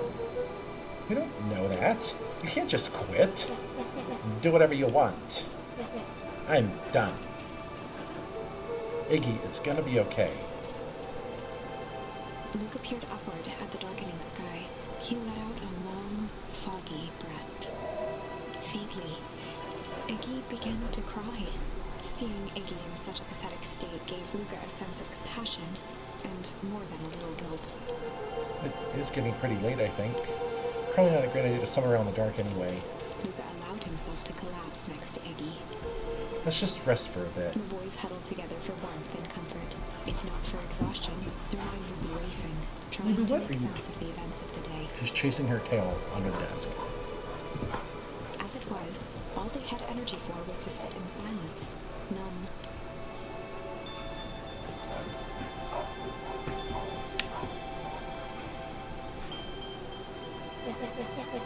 The way the snow covered everything over, it's kind of calming. Yeah, I haven't had time to say it, but thanks. Huh? For getting us away from those creeps. I sort of froze up back there. Iggy, I should be the one apologizing. This all happened because I lost my temper. Yeah, it's bull hockey. First of all, you didn't know what that gunk would do. You didn't, right? Of course not. And second, stop with this baloney about losing your temper. But I did lose my Iggy temper. motioned sarcastically to his half-deformed face. Obviously. But that's exactly what you should have done. Huh? I was being a horse's ass. You're supposed to be a horse's ass in response. That's how it works. Iggy, I'm having a hard time following. What are you doing, you goofball? What? You wanted me to fight you? Of course! Geez, you'll goody-goody type strike forever to understand this very basic point. Why would you go around saying cruel things trying to get into fights? Something to do. You're an asshole because you're bored? Well, sometimes I just feel empty. You wouldn't understand. You and Earl are always having a blast together, laughing and calling that dinky little treehouse mission control. Iggy now wept openly. Perfect little Luca Van Horn, with his perfect little life. My life is not perfect. Everyone in town likes you. Not everybody. Hell, that new girl hasn't even unpacked yet and she already likes you. You have Tish. He wiped his nose with his sleeve. I love Tish. Tish is great. But she ain't exactly the world's greatest conversationalist, you know? Luca gave a warm chuckle. I get that impression. Iggy cleared his throat as he wiped his eyes. Must be raining out here. Definitely. Iggy arched into a wide yawn. We should probably try to get some sleep. Yeah. Let's lay low for now. Tomorrow we'll get to the bottom of all this. Luca's eyelids began to slowly drift shut. Luca? Yeah? I always did want to see the inside of your dinky little treehouse. What do you think? Not bad. I'll give you the full tour when we get back. You know what? That's all Luca could whisper before succumbing to sleep. Iggy snuggled in some more. When it comes to worst days of my entire life, this one wasn't half bad. It's kind of sweet. The house now smelled she's... of warm bread. Luca was playing with toy blocks on the living room rug. Uh-oh, it's gonna get creepy, spooky dream again. He looked up to see his parents on the couch. His mother held his father's head in her lap. She idly stroked his hair while humming a song. A voice behind Luca spoke. This is how you remember them, huh? Luca turned to see his own face, the doppelganger from his dreams, still clad in a yellow hazmat suit, still carrying a look of disdain behind empty eyes. Aww, look at this perfectly cozy scene. You know, it wasn't really like this. The figure picked up a toy block and inspected it. It's amazing the facades that one can build given the right materials. Not that I blame us. These are a child's memories, all warm and fuzzy. You don't remember, do you? Luca snatched the block from the figure's yellow-gloved hand. Remember what? The doppelganger pointed to the couch. The last day we saw him alive. The day he chose to abandon us. Luca turned to look at his father, still lounging on the couch. That's not true. He didn't abandon us. The doppelganger waved his hand dismissively. Everything is true here. It's just a matter of what we choose to see. Well, let me show you. The world flickered and pulsed. Luca was sitting next to his bed, listening to his heartbeat with one of his dad's stethoscopes. The doppelganger limped into the room. No. We both know that's not how this went. He grabbed Luca's hand and guided the stethoscope to the floor. Luca heard muffled shouting, brought close by the stethoscope. It was his parents, fighting. Do you remember what we did next? Luca gave a slow nod and crept down the hall to peek through the banister. He could see the outline of his mother at the bottom of the stairs. Damn it, Walt. We can't afford to get involved in this. She was scared. His father stepped forward. What am I supposed to do? Just watch? There's a sickness in this town, and we both know who's behind it. I swore an oath to help people. I won't turn my back on them. Luca's mother grabbed Walt. She was crying, pleading. I can't lose you. Walt calmly removed Eleanor's hand from his shoulder. What's right is right, and what's wrong is wrong. I could never live with myself if I let Sharper get away with this. Ooh. Eleanor raised her Did he voice. kill Sharper? Spare me your bullshit platitudes. What about our son? Luca flinched, dropping the stethoscope down the stairs. Uh-oh. Walt turned with a panicked smile. Luca, is that you, buddy? Hey, pal. How you doing? With tears in his eyes, Luca descended the stairs. Mom? Dad? What's going on? Walt dropped to a knee to meet Luca eye to eye. Nothing, buckaroo. Your mom and I just got a little overexcited is all. Luca placed the stethoscope against his father's chest. His heart was racing. It sounded like you were going somewhere. Walt gently removed the device from Luca's ears. Listen to me, Luca. I have some business to take care of. I'll be back in time to tuck you in. Luca hugged his father tightly. Promise? Walt stood up and walked to the door. He glanced over his shoulder. I promise. Lied! With a wink and a grin, he put on his hat and strode out into the evening sun. A figure approached Cicada? soundlessly from the foggy snowfall. It stood above them, lingering in contemplation. Slowly raising one hand above Iggy, it snapped out 2 brisk raps on his head. From a deep slumber, Iggy sprang up defensively. Oh, no. Get your hands off Whether me. it was the calming presence or the recognition that he was not in danger, Iggy felt his clenched fists lower. Just what do you think you're doing? Luca looked up, gradually remembering his whereabouts. The figure exhaled a cloud of warm vapor. You two certainly have caused a lot of commotion. What's that supposed to mean? Take it easy, Iggy. We were asleep minding our own business. You're the one running around knocking on people's heads. I'm sorry if I hurt you, Iggy. You didn't hurt nobody. Anybody. Huh? Oh, I see. You think you're better than me, you, When it came to complete strangers, Iggy had trouble cobbling together an insult. you big-headed, scoffy-necked, furball. Okay, let's lower the temperature a bit here. Interesting choice of words. I mean, let's all calm down. Who are you? A friend. An observer. A hitchhiker on the infinite expanse of possibility. Great. How about a name? If you must call me something, you can call me Nat. Iggy huffed with gratification. How about you make like a gnat and buzz off? Very well. Nat began to turn away indifferently. Wait, do you live here? You might say that. So you know where we are. You might also say that. Look, pal, we just want to find out a safe way out of here. You gonna help us or not? Before knowing how to leave, one must know where they are. Alright, that does it.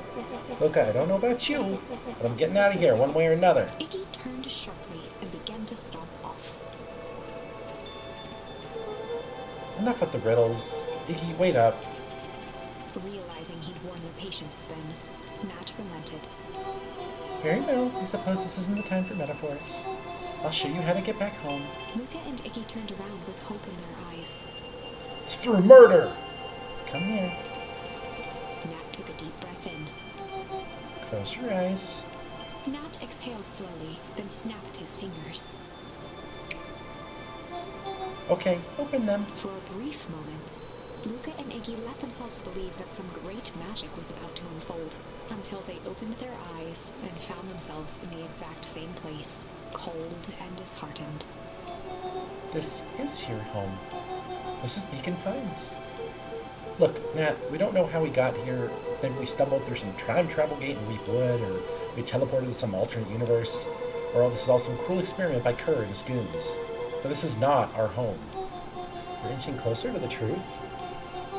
Alas, the reality is much less fanciful. Just give it to us straight. So be it. As I said, this is Beacon Pines. The original true Beacon Pines.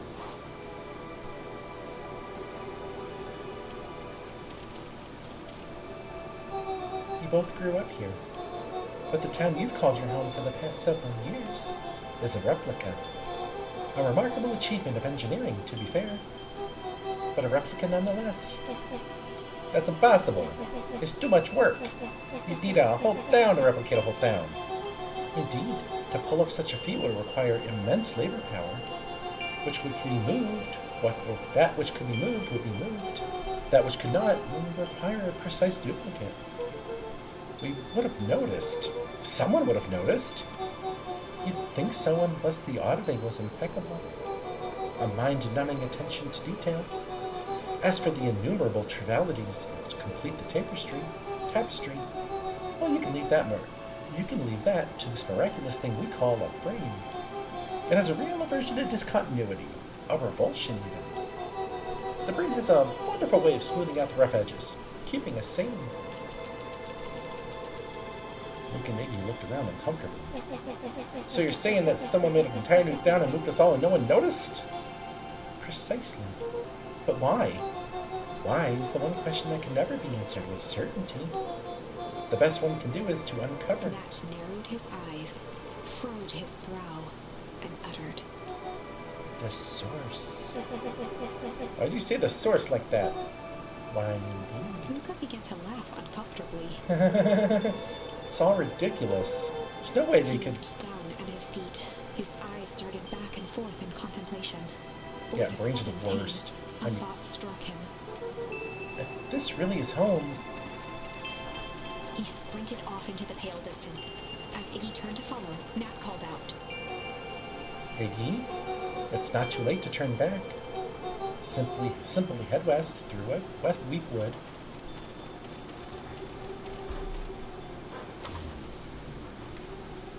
Chapter 6. The Source. Nat expressed his sympathy with a shrug and sauntered off as unassumingly as he'd arrived. He'd given Luca and Iggy what they needed, and nothing more. As Luca sprinted across the snow, the events of the past few days became clearer, pieces to a larger puzzle. Rolo said he was underground somewhere, captured. Mr. Kerr tried to cover it up with lies. The clipboards were hell-bent on capturing Iggy. It all seemed to point to perennial harvest. But right now, there was one thing that Luca needed to know. 2 times 3.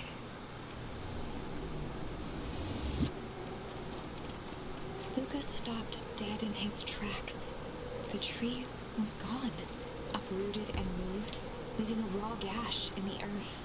He dropped to his knees and dug wildly at the cold snow.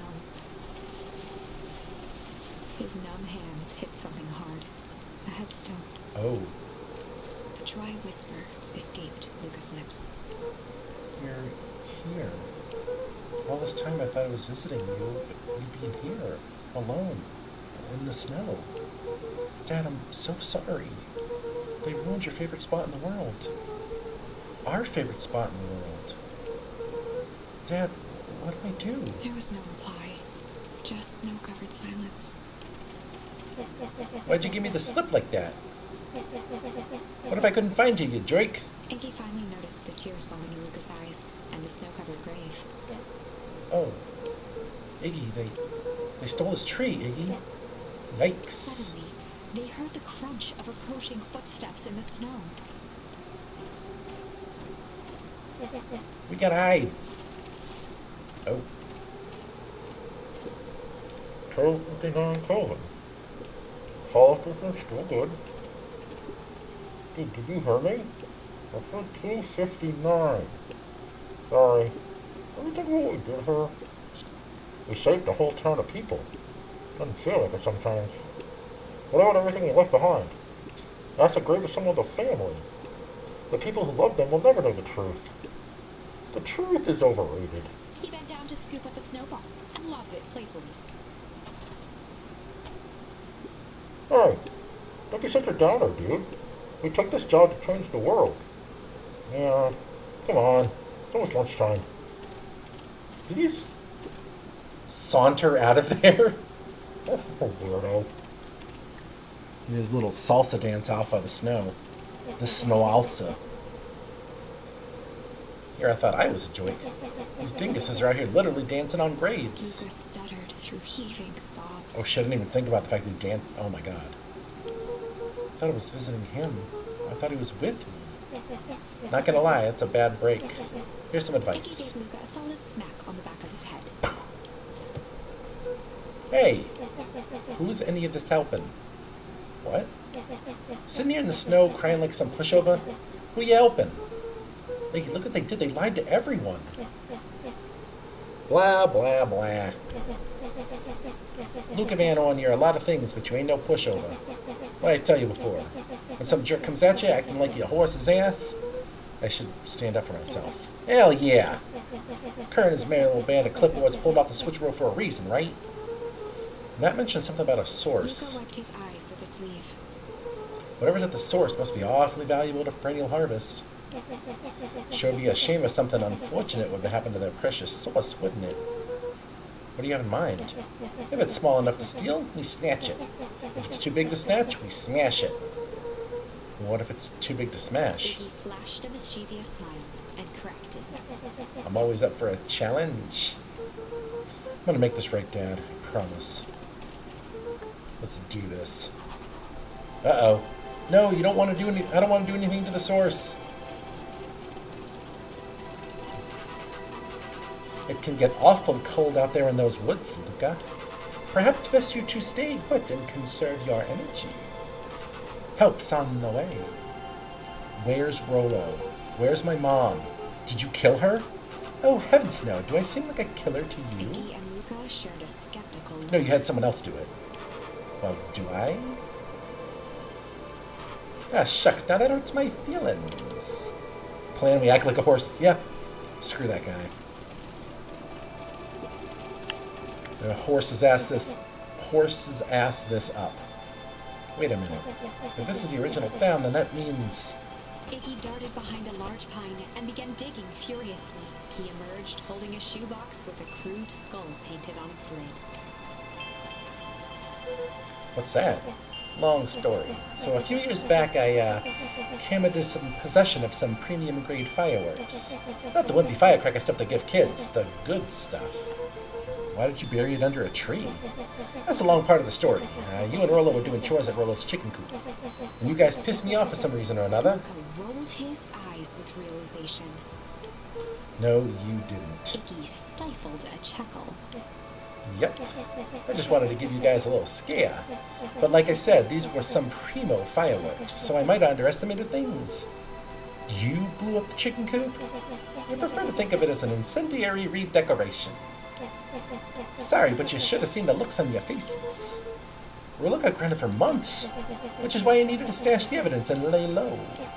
So I buried them under that tree. But when I came back for them later, they were gone. I figured some grown-up found them and tossed them. Iggy triumphantly raised the shoebox. Turns out it wasn't the fireworks that got moved, it was us. Unbelievable. Iggy... I'm liking him more now, but full bully Iggy is an asshole. Do you think this is a game? Newsflash, boyo. You're not a hero. You're a little brat who's in way over his head. A hero is just someone who refuses to give up. Comics these days are rotten children's brains. Everyone thinks there's a spaceman superhero. So I'm always partial to Hank Atomic myself. Is that so? Do you really think you have a chance against us? You have no idea how powerful we are! Prepare for blast-off, loser.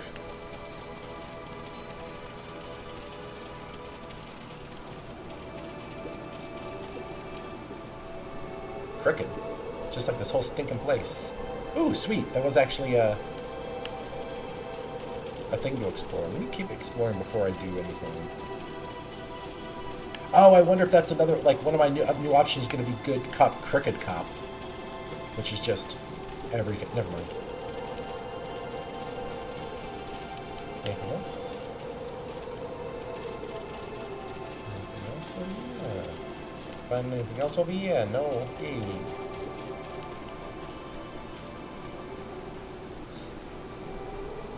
Luca and Iggy inched up to the edge of the hole with bewilderment in their eyes. Arctic air breathed out of the cavern in heaving gusts. Echo! Echo! Echo! Echo! Whoa. I can see why they wanted to move us all out of town now.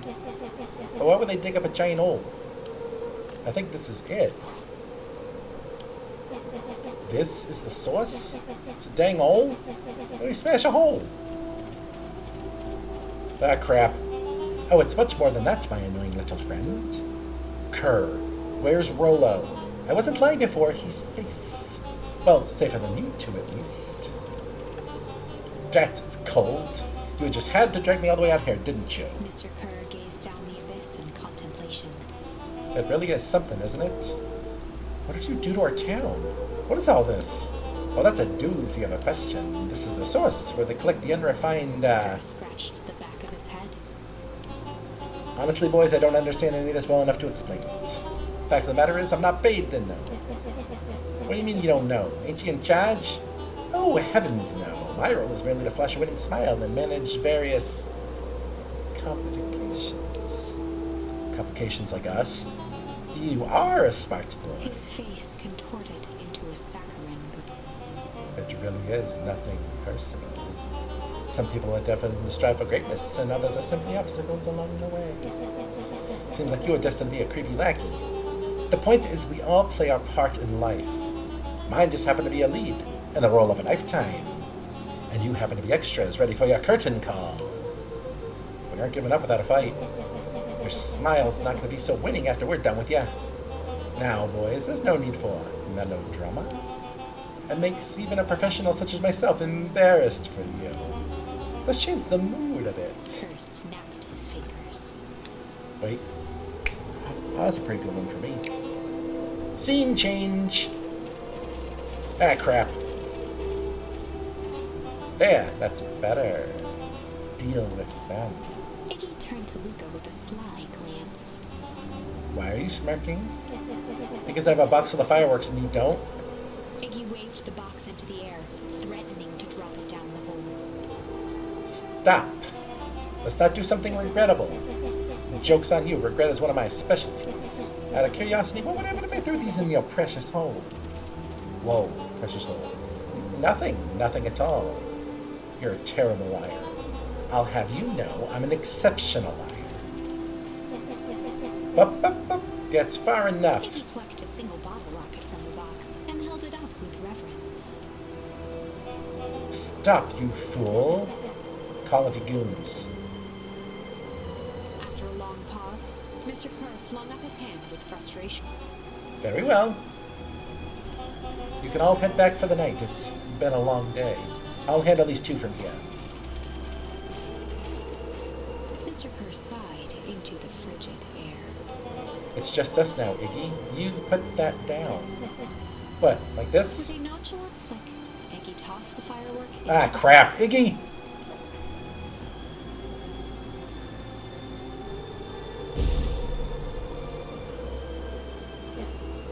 Ooh.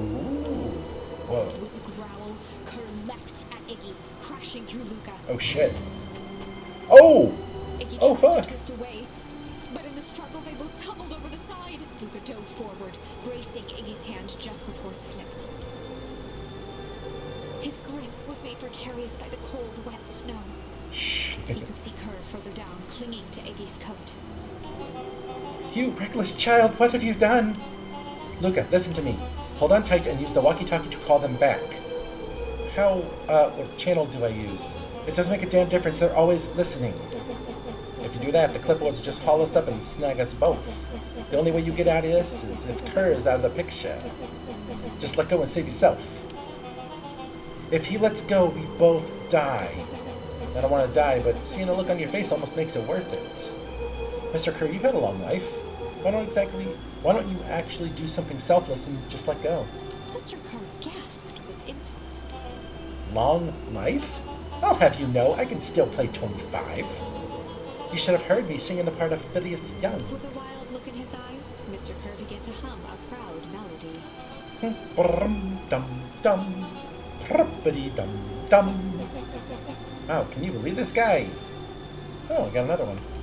Luca's hand began to cramp. His voice began to crack. Kurt, just let go. No can do. If you want to save your friend, you'll have to save me too. Luca, look at me. It's okay. Luca felt Iggy loosen his grasp. Oh no, not Iggy! You aren't going to kill your friend like that, are you? Every muscle in Luca's body burned. I'm not his friend. Yes, you are. Nah, I'm just a no-good bully. Like you, Kerr. Iggy, no. Luca felt his hand slipping. And I told you what you need to do with bullies. I can't. It's your only way out of this mess. Two birds with one stone. It makes sense for us to fall together. Wackadoos travel in packs. Calm settled over Iggy's face.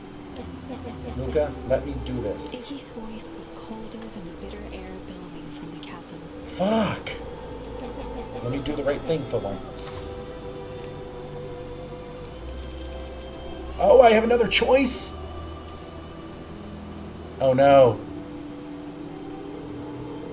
I have to refuse the request. Had no choice but to refuse Iggy's request. He tightened his grip and reached for the walkie-talkie in his pocket. A wild delight crept onto Mr. Kerr's face. That's a good lad. Now, radio for help. Iggy begged Luca with his eyes one last time, but Luca pressed the button. Fuck, these are both bad choices. We Oh my need god, this help. music is not Mr. helping. Kerr is in danger. It wasn't long before they were once again surrounded by clipboards. Mr. Kerr sighed with relieved frustration. There you are. You really are a worthless lot, aren't you? Mirror, now. A clipboard dutifully produced an ornate ivory hand mirror, and Mr. Kerr began preening his tousled hair. Ah, that's better. Mr. Van Horn, I applaud your sharp thinking under duress. I'll put in a good word for you with the founder. Take them away. Fuck. A swarm of hands overpowered Luca. The last thing he saw before a cloth bag was pulled over his head was the defeated look on Iggy's face. This is bad either way, I hate it. And I think this was one of those times where doing the right thing was the wrong thing. Alright, so... Fuck. I don't want to do this either. Luca had No. no choice but to accept Iggy's request. With a quiet blink, Luca watched a teardrop sail down into the howling void. As his fingers slowly gave up, he met eyes with Iggy. Good. Shit. The two silhouettes were swallowed by darkness.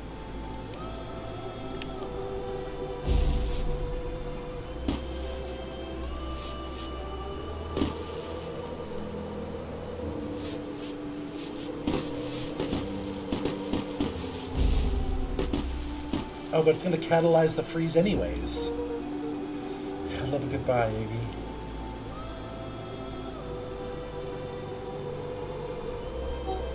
Luca, you should really step back. What? Quickly. Wait, it blocked it up? Curious. Ah, but of course. Those fireworks of Iggy's must have been just the right amount of energy. We should get out of here before perennial harvest arrives. Don't tell me what just happened. Your friend's sacrifice just saved this town. For a little while, anyway. How? Tempest liquamine is a peculiar substance. It can change the relationship between matter and time itself. But doing so requires unfathomable energy. In a closed system, that energy can only come from its surroundings. A useful side project of this property being, by adding precisely the correct energy to it, one can create a cryogenic cascade. So the gunk makes things cold and the fireworks made the whole freeze over? That's one way of putting it, yes. As dumb luck would have it, the fireworks weren't strong enough to generate a runaway reaction. I shudder to think what would have happened in that case. We have some idea what that would look like. It will take them a good while to safely break through that and access the source again. If you know all of this, why haven't you been helping? I have been, in my way. Each one of us has our role to play. Iggy's role, it turns out, was to buy us precious time. Mine has been to observe and wait. Wait for what? You. Me? Why? What's my role? A fierce twinkle flashed in Matt's eyes. Luca Van Horn. You are going to save the world. What? With a chuckle, Nat turned and walked west. Dumbfounded, Luca followed behind him, trudging through the snow. Every step taking him further away from everyone and everything he knew, and closer to destiny. To be continued in Beacon Pines, Pines Harder. Pines harder? Revenge served cold. Revenge served cold. Second time's a charm? Wait, that's it? This ends with a crummy cliffhanger just when it was getting good? I was even starting to like Iggy. Right? No way. I refuse to be associated with some never-ending parade of sequels. Let's go back and find something more definitive. Alright, so did that. Let's see what yeah, okay.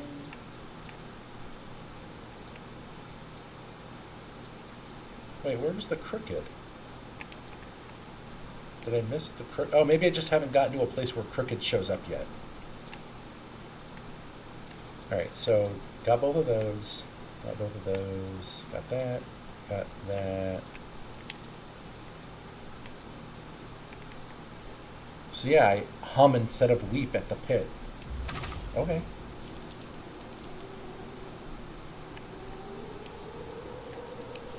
And in the stillness, he began. This game is amazing. I love this. And I'm one of those people that would read choose your own adventure books growing up, and I would definitely, when I got to a decision, I would hold my thumb on the page I just left in case I got a bad ending so I could go back. After the death of his father, Luca had trouble sleeping. Each night, his mother would sit at the foot of his bed and hum a gentle melody.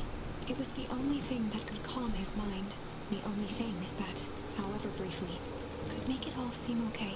That melody pervaded every memory Luca had of his mother. Yep, exactly. Every branch. I need to know every single possible outcome. Shivering in the raw snow, he began to So I hum really, out loud. excuse me, I really liked it when Goosebumps started doing their Give Yourself Goosebumps series, which was like the Goosebumps equivalent of Choose Your Own Adventure. Awesome.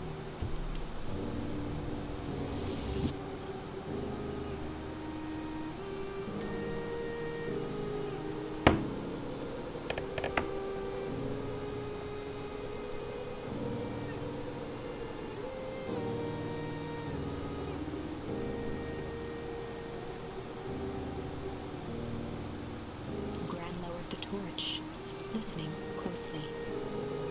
As recognition slowly set in, her heart sank. Those countless nights of consolation, the incomparable loss they shared together. She let the torch fall to the snow and sizzle out. A few steps toward Luca was all she could bear before dropping to the snow herself. Through a flood of tears, she began to hum along, note for note. Oh, that's the crocodile one, right? I mean, if it ends up like this, I'm on board with that.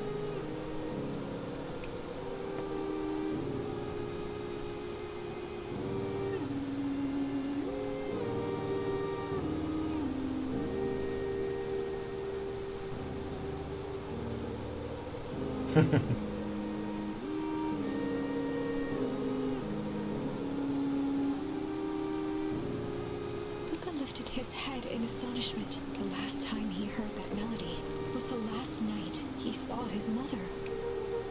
How do you know? I'm so sorry, my little buckaroo. Buckaroo? The only people who call me that are my dad and your mother. He blinked through blurry, watery eyes, trying to see more clearly. What? He could just make out the impression of a familiar face. What? He peered across the snowscape at the woman on her knees. Something about her was undeniably his mother. What the fuck? Only smaller, older, changed. Mom? That's right, buckaroo. Mom? Luca sprinted as fast. What the fuck is happening?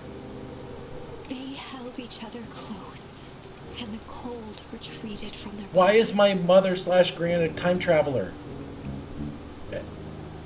Sorry, Eleanor?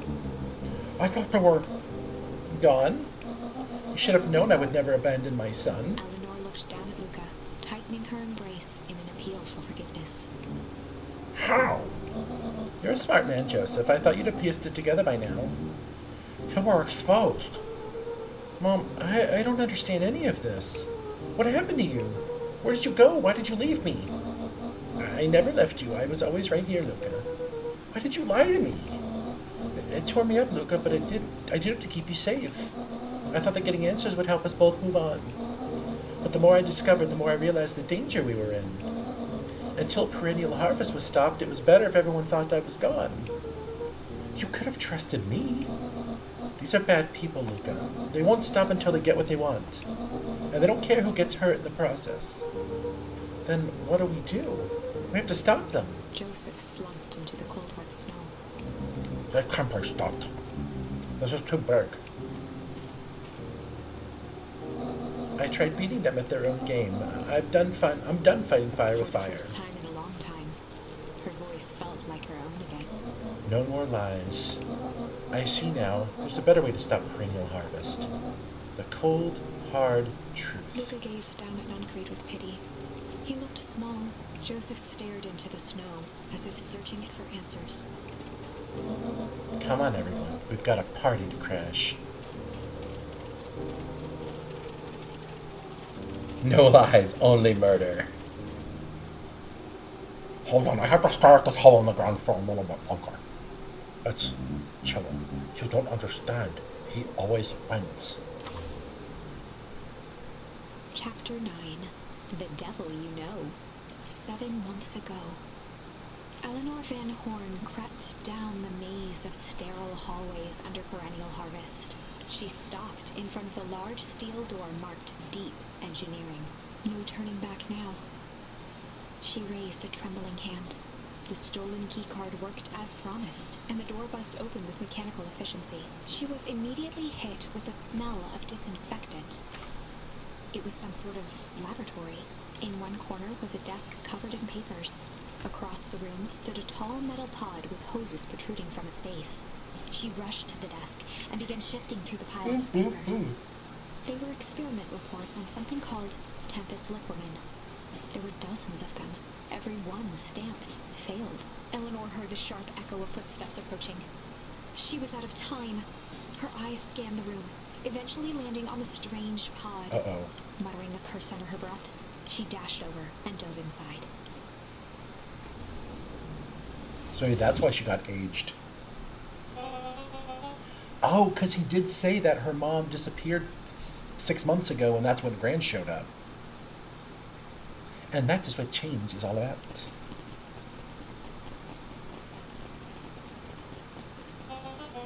Grabbing the future by the scruff of the neck and making things happen. Change is a choice. I am tickled pink that we will all be making a choice together. How great is that? This man is a liar. Excuse me? I will not. This town has a dangerous secret, and perennial harvests only exist to keep it hidden. Nonsense. They picked up the whole damn town and moved it right under our noses. You aren't making any sense, dear. Mr. Kerr addressed the crowd with a sarcastic tone. Imagine such a thing. It's absurd and just plain impossible. They promised they could fix the foul harvest. They told us they would clean this place up. We just had to leave town for a few days. But while they had us evacuated, Mrs. Hartford, I'm going to have to ask you to... You're afraid of a lot of things, aren't you? You sniveling little worm. This is growing tiresome. A little help, please? Don't you all see? This festival is a sham. An excuse to have the whole town gather in one place. They're planning something awful. I don't know what, but these people are wicked. Don't listen to her. She has absolutely no proof. I am the proof. I'm Eleanor Van Horn. Whispers filtered through the crowd. Well, aren't you sneaky as the dickens? We all knew Valentine's fertilizer was too good to be true, and now this whole town is paying the price. Ladies and gentlemen, I am so sorry about this disruption. My associates will take this obviously disturbed woman somewhere comfortable, so that she can get the help she needs. She's not the one who's disturbed. You two-timing clown. I love how the neighbor's sitting back there near the balloons, still asleep. You all know there's something wrong with this town. It was just easier to look the other way. The truth is,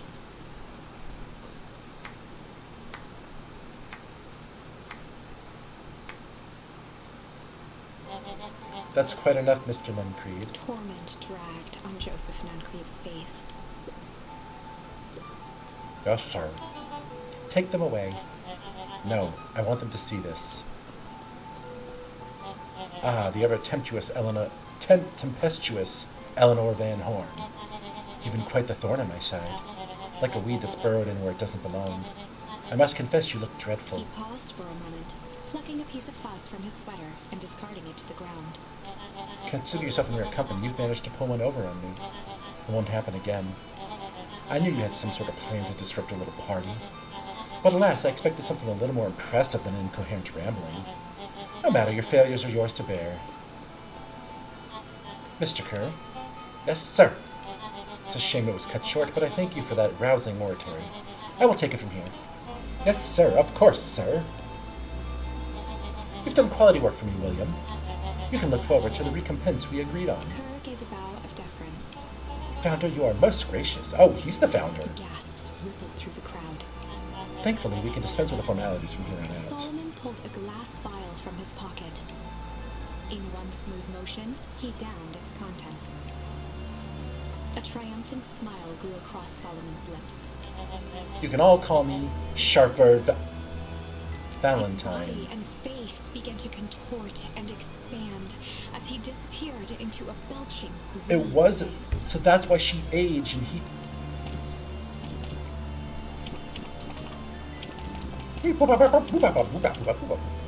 A hushed horror gripped the crowd. This is a story about change. What? No. Haha, so you didn't see that coming. Good. Sharper examined his new hands. Well, this is quite the improvement. Everything looks so much smaller now. Eleanor was right about one thing. This festival was a ruse. I wanted you all to witness my glorious return with your own eyes. Why does everyone look so downtrodden? This is a celebration, people. Maybe it would help if we set the mood. Mr. Kerr, be a dear and reveal the sign. Ha! Wonderful. Sharper choked out a crude squawk of a laugh. Frustrated grumbles sprinkled through the crowd. Sharper, you malicious bastard. Ooh. Malice. I'm glad you're back so I can tell you to your face. You destroyed this town. I ain't gonna let you get away with it again. Sorry, but this is not the time for audience participation. Some assistance, Mr. Kerr? William Kerr gave a subtle nod to the clipboards. You coward! Does anyone else have something to contribute? A helpless quiet settled over the crowd. I thought so. Did you all truly believe you could be free of me? As a town of complete and utter fools. You people should be celebrating my return. You're clearly lost without me.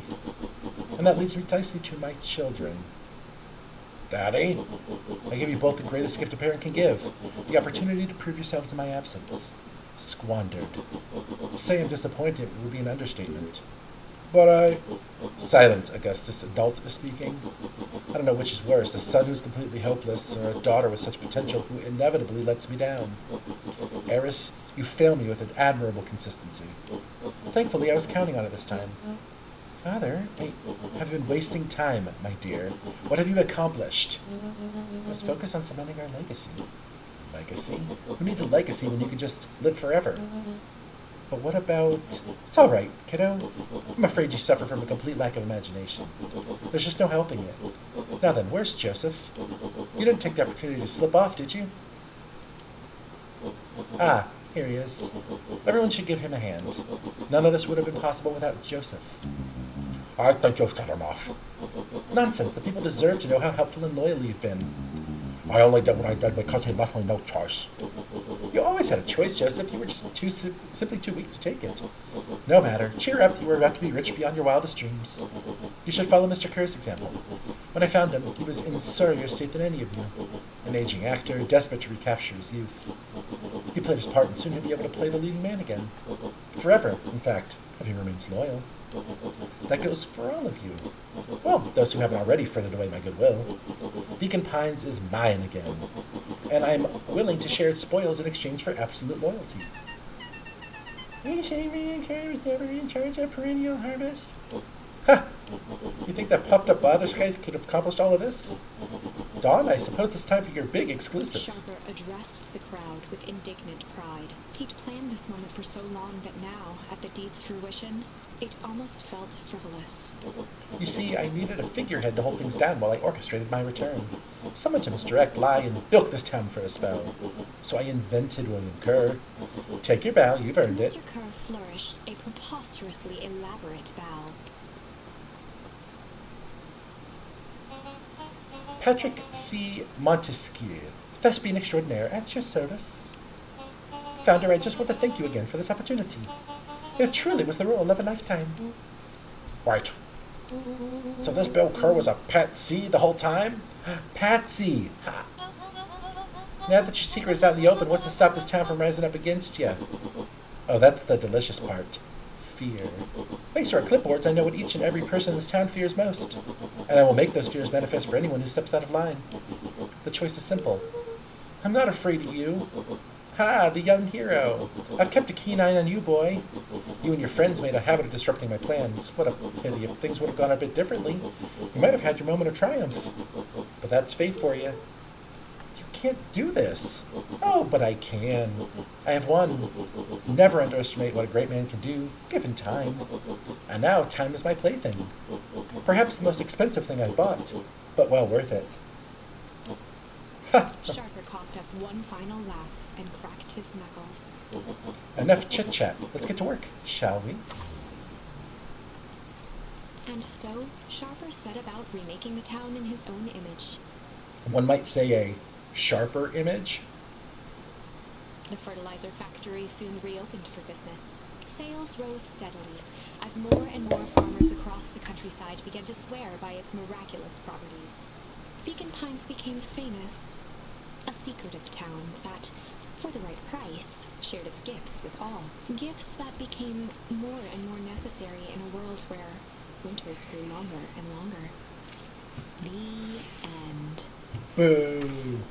This is wrong, but things are becoming clearer now. You can feel it, right? We can't let Sharper win. He might just be the key to this whole thing. Let's see. Okay, so we picked up malice. Oh, instead of shame, I go malice on him. Okay.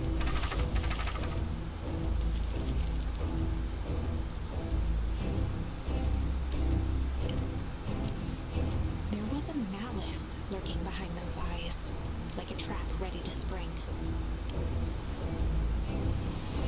Luca felt the weight of Nuncreed's hand on his shoulder. Something wasn't right.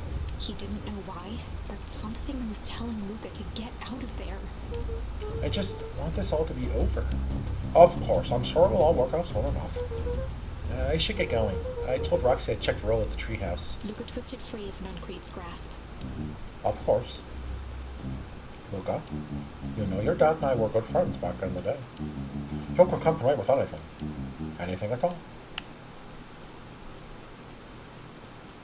I refuse, fuck you.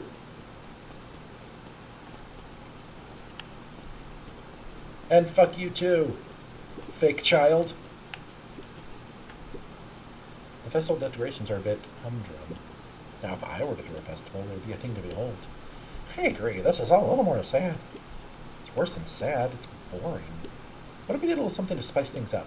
Hi, I'm listening. You know, the festival sign waiting to be unveiled? It'd be a shame if The someone... two scurried off, eagerly formulating a plan.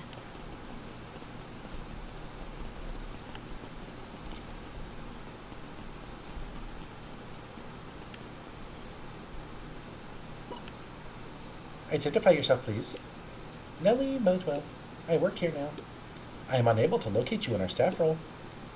Oh, I don't officially start till tomorrow. Mr. Kerr said I can come in early tonight to get a few things done. Hold, please. Clearance authorized. Thank you. Our harvest awaits. Whoa. You should get a wrench to the noggin sneaking up on a guy like that. Don't scare him, man, while he's junking, sonny. Whoa, whoa. Inappropriate. Evening, Joff. Isn't it kind of late to be junking? I might as well ask the same thing as you. Find anything good? Ever since perennial harvest moved in, even the junk is trash. You can learn a lot about a person by looking at what they throw away. This bunch is all shredded paper and coffee cups. Well, I better get going. I didn't see nothing if you didn't see nothing. See what? Exactly. Howdy, Luca. Hello again, Pete. I'm not Pete, you silly goose. It's Toby. Could have fooled me. Well, hey, it's no problemo. The important thing is we'd love to hear your thoughts. Yeah, I'm getting that impression. We're all a part of something special, Luca. And it all starts right here in Beacon Pines. I got it. Toby looked up from the clipboard excitedly. That's right. So how about you start by telling me? Look, no offense, but I got my own stuff to take care of. Ha, you joker. We're all part of this together. You'll let us know when you are free to answer a few questions. He's sleeping. Check stuff. Hey, Bert. Have you seen Rollo? No. Well, most of the taco clipboards. They're setting out a lot of stuff for the festival. This one said he had to process some answers. I told him I was fine. I'll wait right here till he gets back.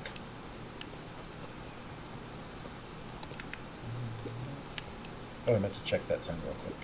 No! Stop it! Old Pickler's Pond. Okay. I was making sure I'm not missing any charms. Hey, Jetson. Have you seen Rollo come by this way any chance? Afraid not. I was as elusive as the fish in your pond. Well. Mission control. Authorized personnel only.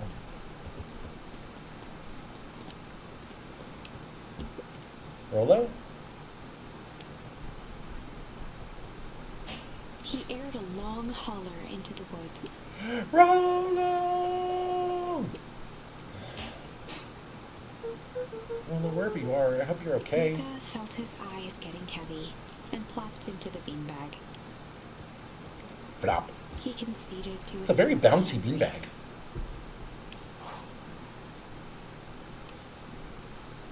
Lumpy embrace is what I have. Once again, Oh no, he creepy dream found time. himself in a vast black expanse. This time, he knew exactly where to go. He took a single confident step forward. The world flickered and pulsed. He found himself standing in front of the frigid air of a blazing campfire. The source. He plopped down cross-legged and gazed into the cold flame, waiting. Soon enough, the fire began to die out, popping sporadically, until all that was left was a single ember. Luca stood up and dusted himself off. He plucked the glowing ember from the cold ash, examined it, and slid it into his pocket. I don't think that's safe. A keepsake. The voice of his father spoke behind him. You made me proud, Buckaroo. Yeah, I don't know why you picked up that ember, but good job. Now we're gonna set your whole self on fire. Dad, what is this place? A warm grin grew across his father's face. A place where everything that has been and everything that could be all waged together. Milwaukee. Luca found himself staring at his father's face, trying as hard as he could to memorize every single detail. Wait? For what? Another voice The spoke out Brewers. as Luca's doppelganger stepped forward. That's up to you. Without knowing why, Luca began to weep. Is any of this real? Are you real? Luca's father bent down to smudge away a tear. Of course, I'm as real as the part of you that misses me. Luca turned to look at the older version of himself. And you? The doppelganger choked back tears. I'm as real as the part of you that's angry he's gone. Does that make sense? Through his tears, Luca laughed. I think so. His father pulled him in for an embrace. Time to go, Buckaroo. Wake up! Luca was startled from his dream by a banging on the floor. Are you in there? A commanding voice rumbled from below. Just as Luca sprang to lock the entry hatch, the door knocked open. Uh-oh. Chapter 5. Dangers big and small. Luca stumbled back. He heard the rope ladder creak under significant weight. Uh-oh. Keeping his eyes fixed on the hatch, he inched backward to the balcony. As his hand grasped the door handle, Luca froze. A large figure clumsily wriggled up through the hole. What the fuck? Oh no, it's an aged Rollo. Oro. Jeez, I know it's dark and all, but I figured you'd recognize me. Who are you? The large figure cocked its head inquisitively.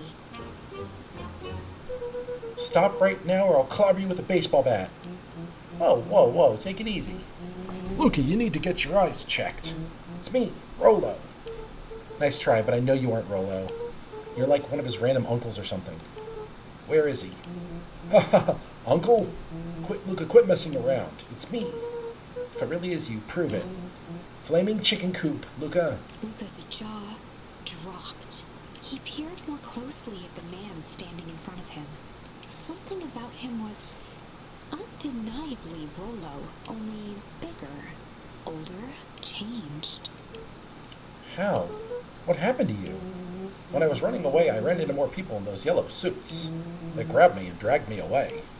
What? Where did they take you? Dunno. They threw a bag over my head. It was cold and smelled like a swimming pool. I think it was an underground lab or something. It made my hands all big. Look. Rollo proudly presented his hands to Luca. Pretty sweet, right? I mean, it wouldn't be my first pick for a superpower, but beggars can't be choosers. Rollo, it wasn't just your hands. My feet, too? Dang, Pa just made me new shoes. Wait, Luca, why are you so small? Luca moved to the side and pointed Rollo to his reflection in the balcony window. What the? His hands shot up to his face. Holy Toledo! Rollo, what did they do to you? They made me drink some sort of green crud. Ew. Actually, it wasn't too bad. It kind of tasted like licorice. Passed out and woke up like this. And then I sort of smashed open my cage and escaped. Whoa, you smashed open a cage? Kinda. At least I think I did. It's all a bit of a blur. They had you in a cage. Who are these people? I don't know who did this to you, but we're going to fix it. Fix it? This is awesome. Well, I'm just glad you're safe now. Luca, you don't need to worry about me. Sure, I got snatched, but look at this. Or look at it this way. I got snatched. I know where snatched people go. We might finally have a lead on what happened to your family. Maybe you're right, but this all seems dangerous. Danger? Huh? Rollo shadowboxed a few jabs. I'll take them all on. Hey, fellas, what's up? With a yelp, Rollo dove behind Luca. Ah! Take cover. Did I come at a bad time? Who the heck are you? This is Beck. Sorry, something truly bizarre just happened, and I need help. I don't know where else to go. So you're just hanging out here with your large adult friend? No, this is my buddy Rollo. This is your missing friend. One and the same. He seems a little old. I'll have you know this is a recent development.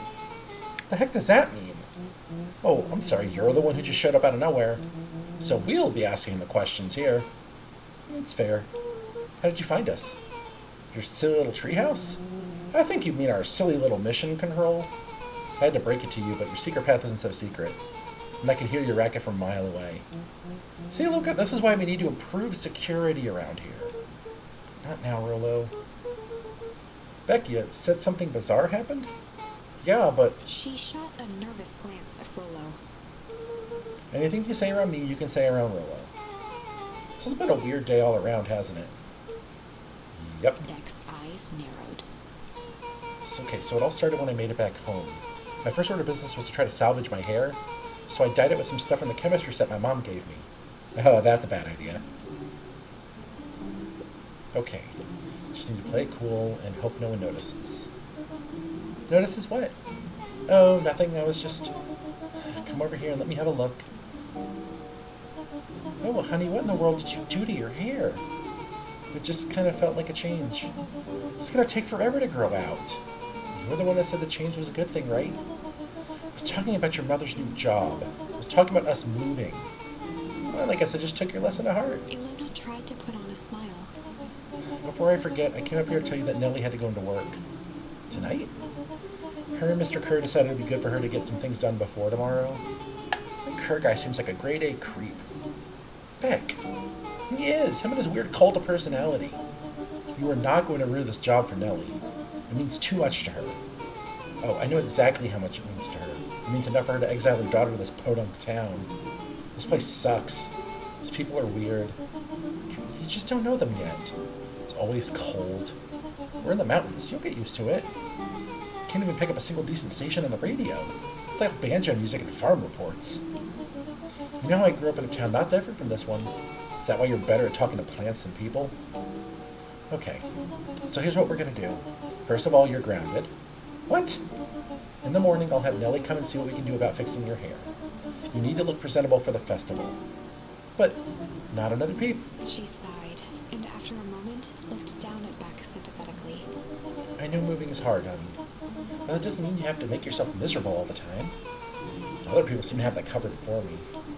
Oh, and if you decide to rebel by dyeing your hair more... She flashed a sly grin and tousled Beck's hair.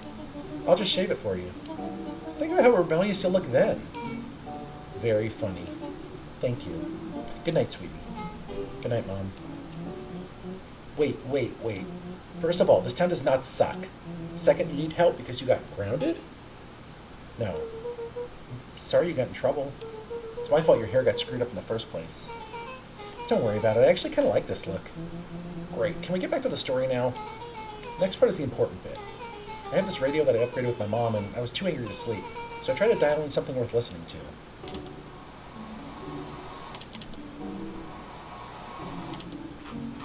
Mr. Kerr? Are you there? Mr. Kerr? Yes, I'm busy. What is it? Apologies, I have the founder on the line. Patch him through immediately. One moment. Hello, sir. It's so nice to hear from you.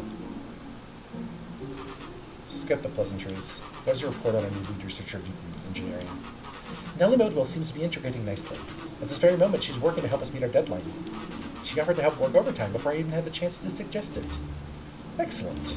And you have faith that she's capable of finishing the work left by her predecessor. Her work must be complete before the festival. I will make sure she stays day and night until it's accomplished. Good. You know how I feel about loose ends. Yes, sir.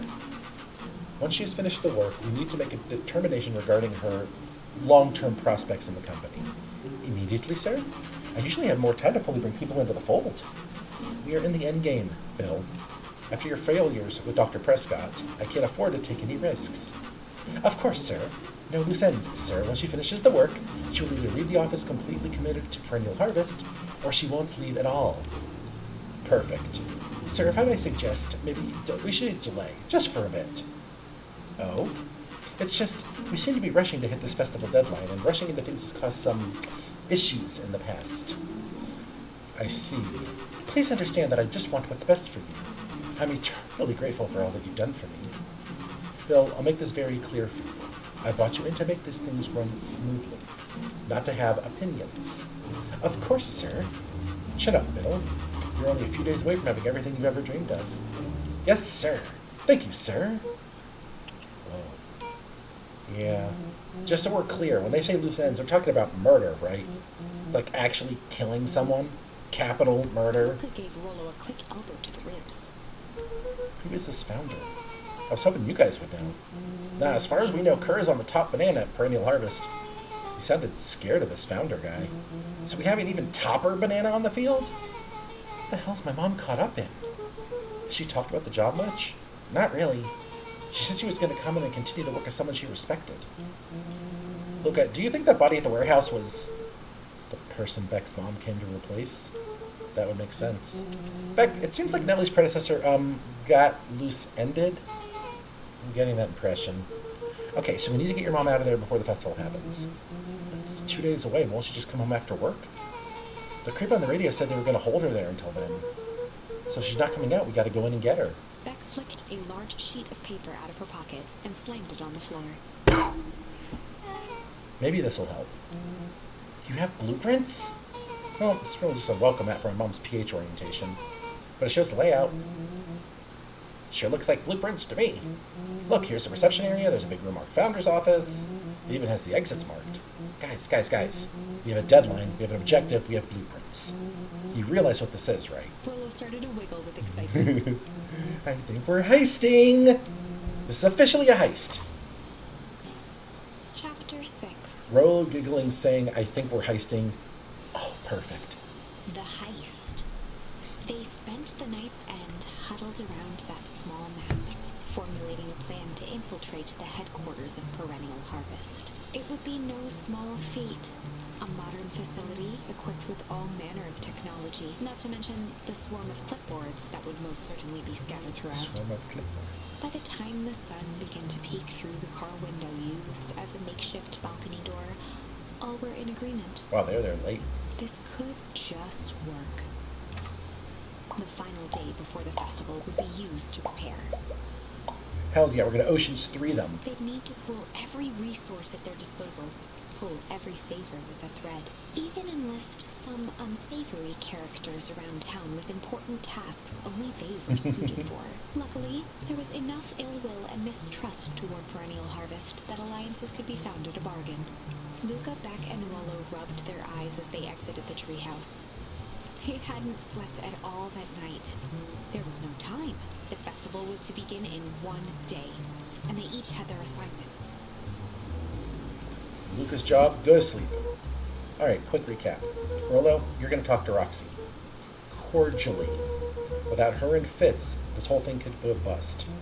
Me? Cordial is my middle name. Uh-huh. And how do you plan to explain your He new... waved vaguely at Rollo's sizable figure. circumstance? Ah, she'll be happy I'm alive. She won't even notice. Beck snorted an involuntary giggle. And Beck, you're sure Alona won't just shoot this whole thing down when she hears it? She'll listen. Once she understands the danger Nellie is in, the danger we're all in, the plan will make sense. Okay, that leaves me with Jeff and Iggy. How are you going to persuade them? I'll think of They something. each looked at each other with sleepy confidence and nodded. Oh god, the music. Well, Godspeed.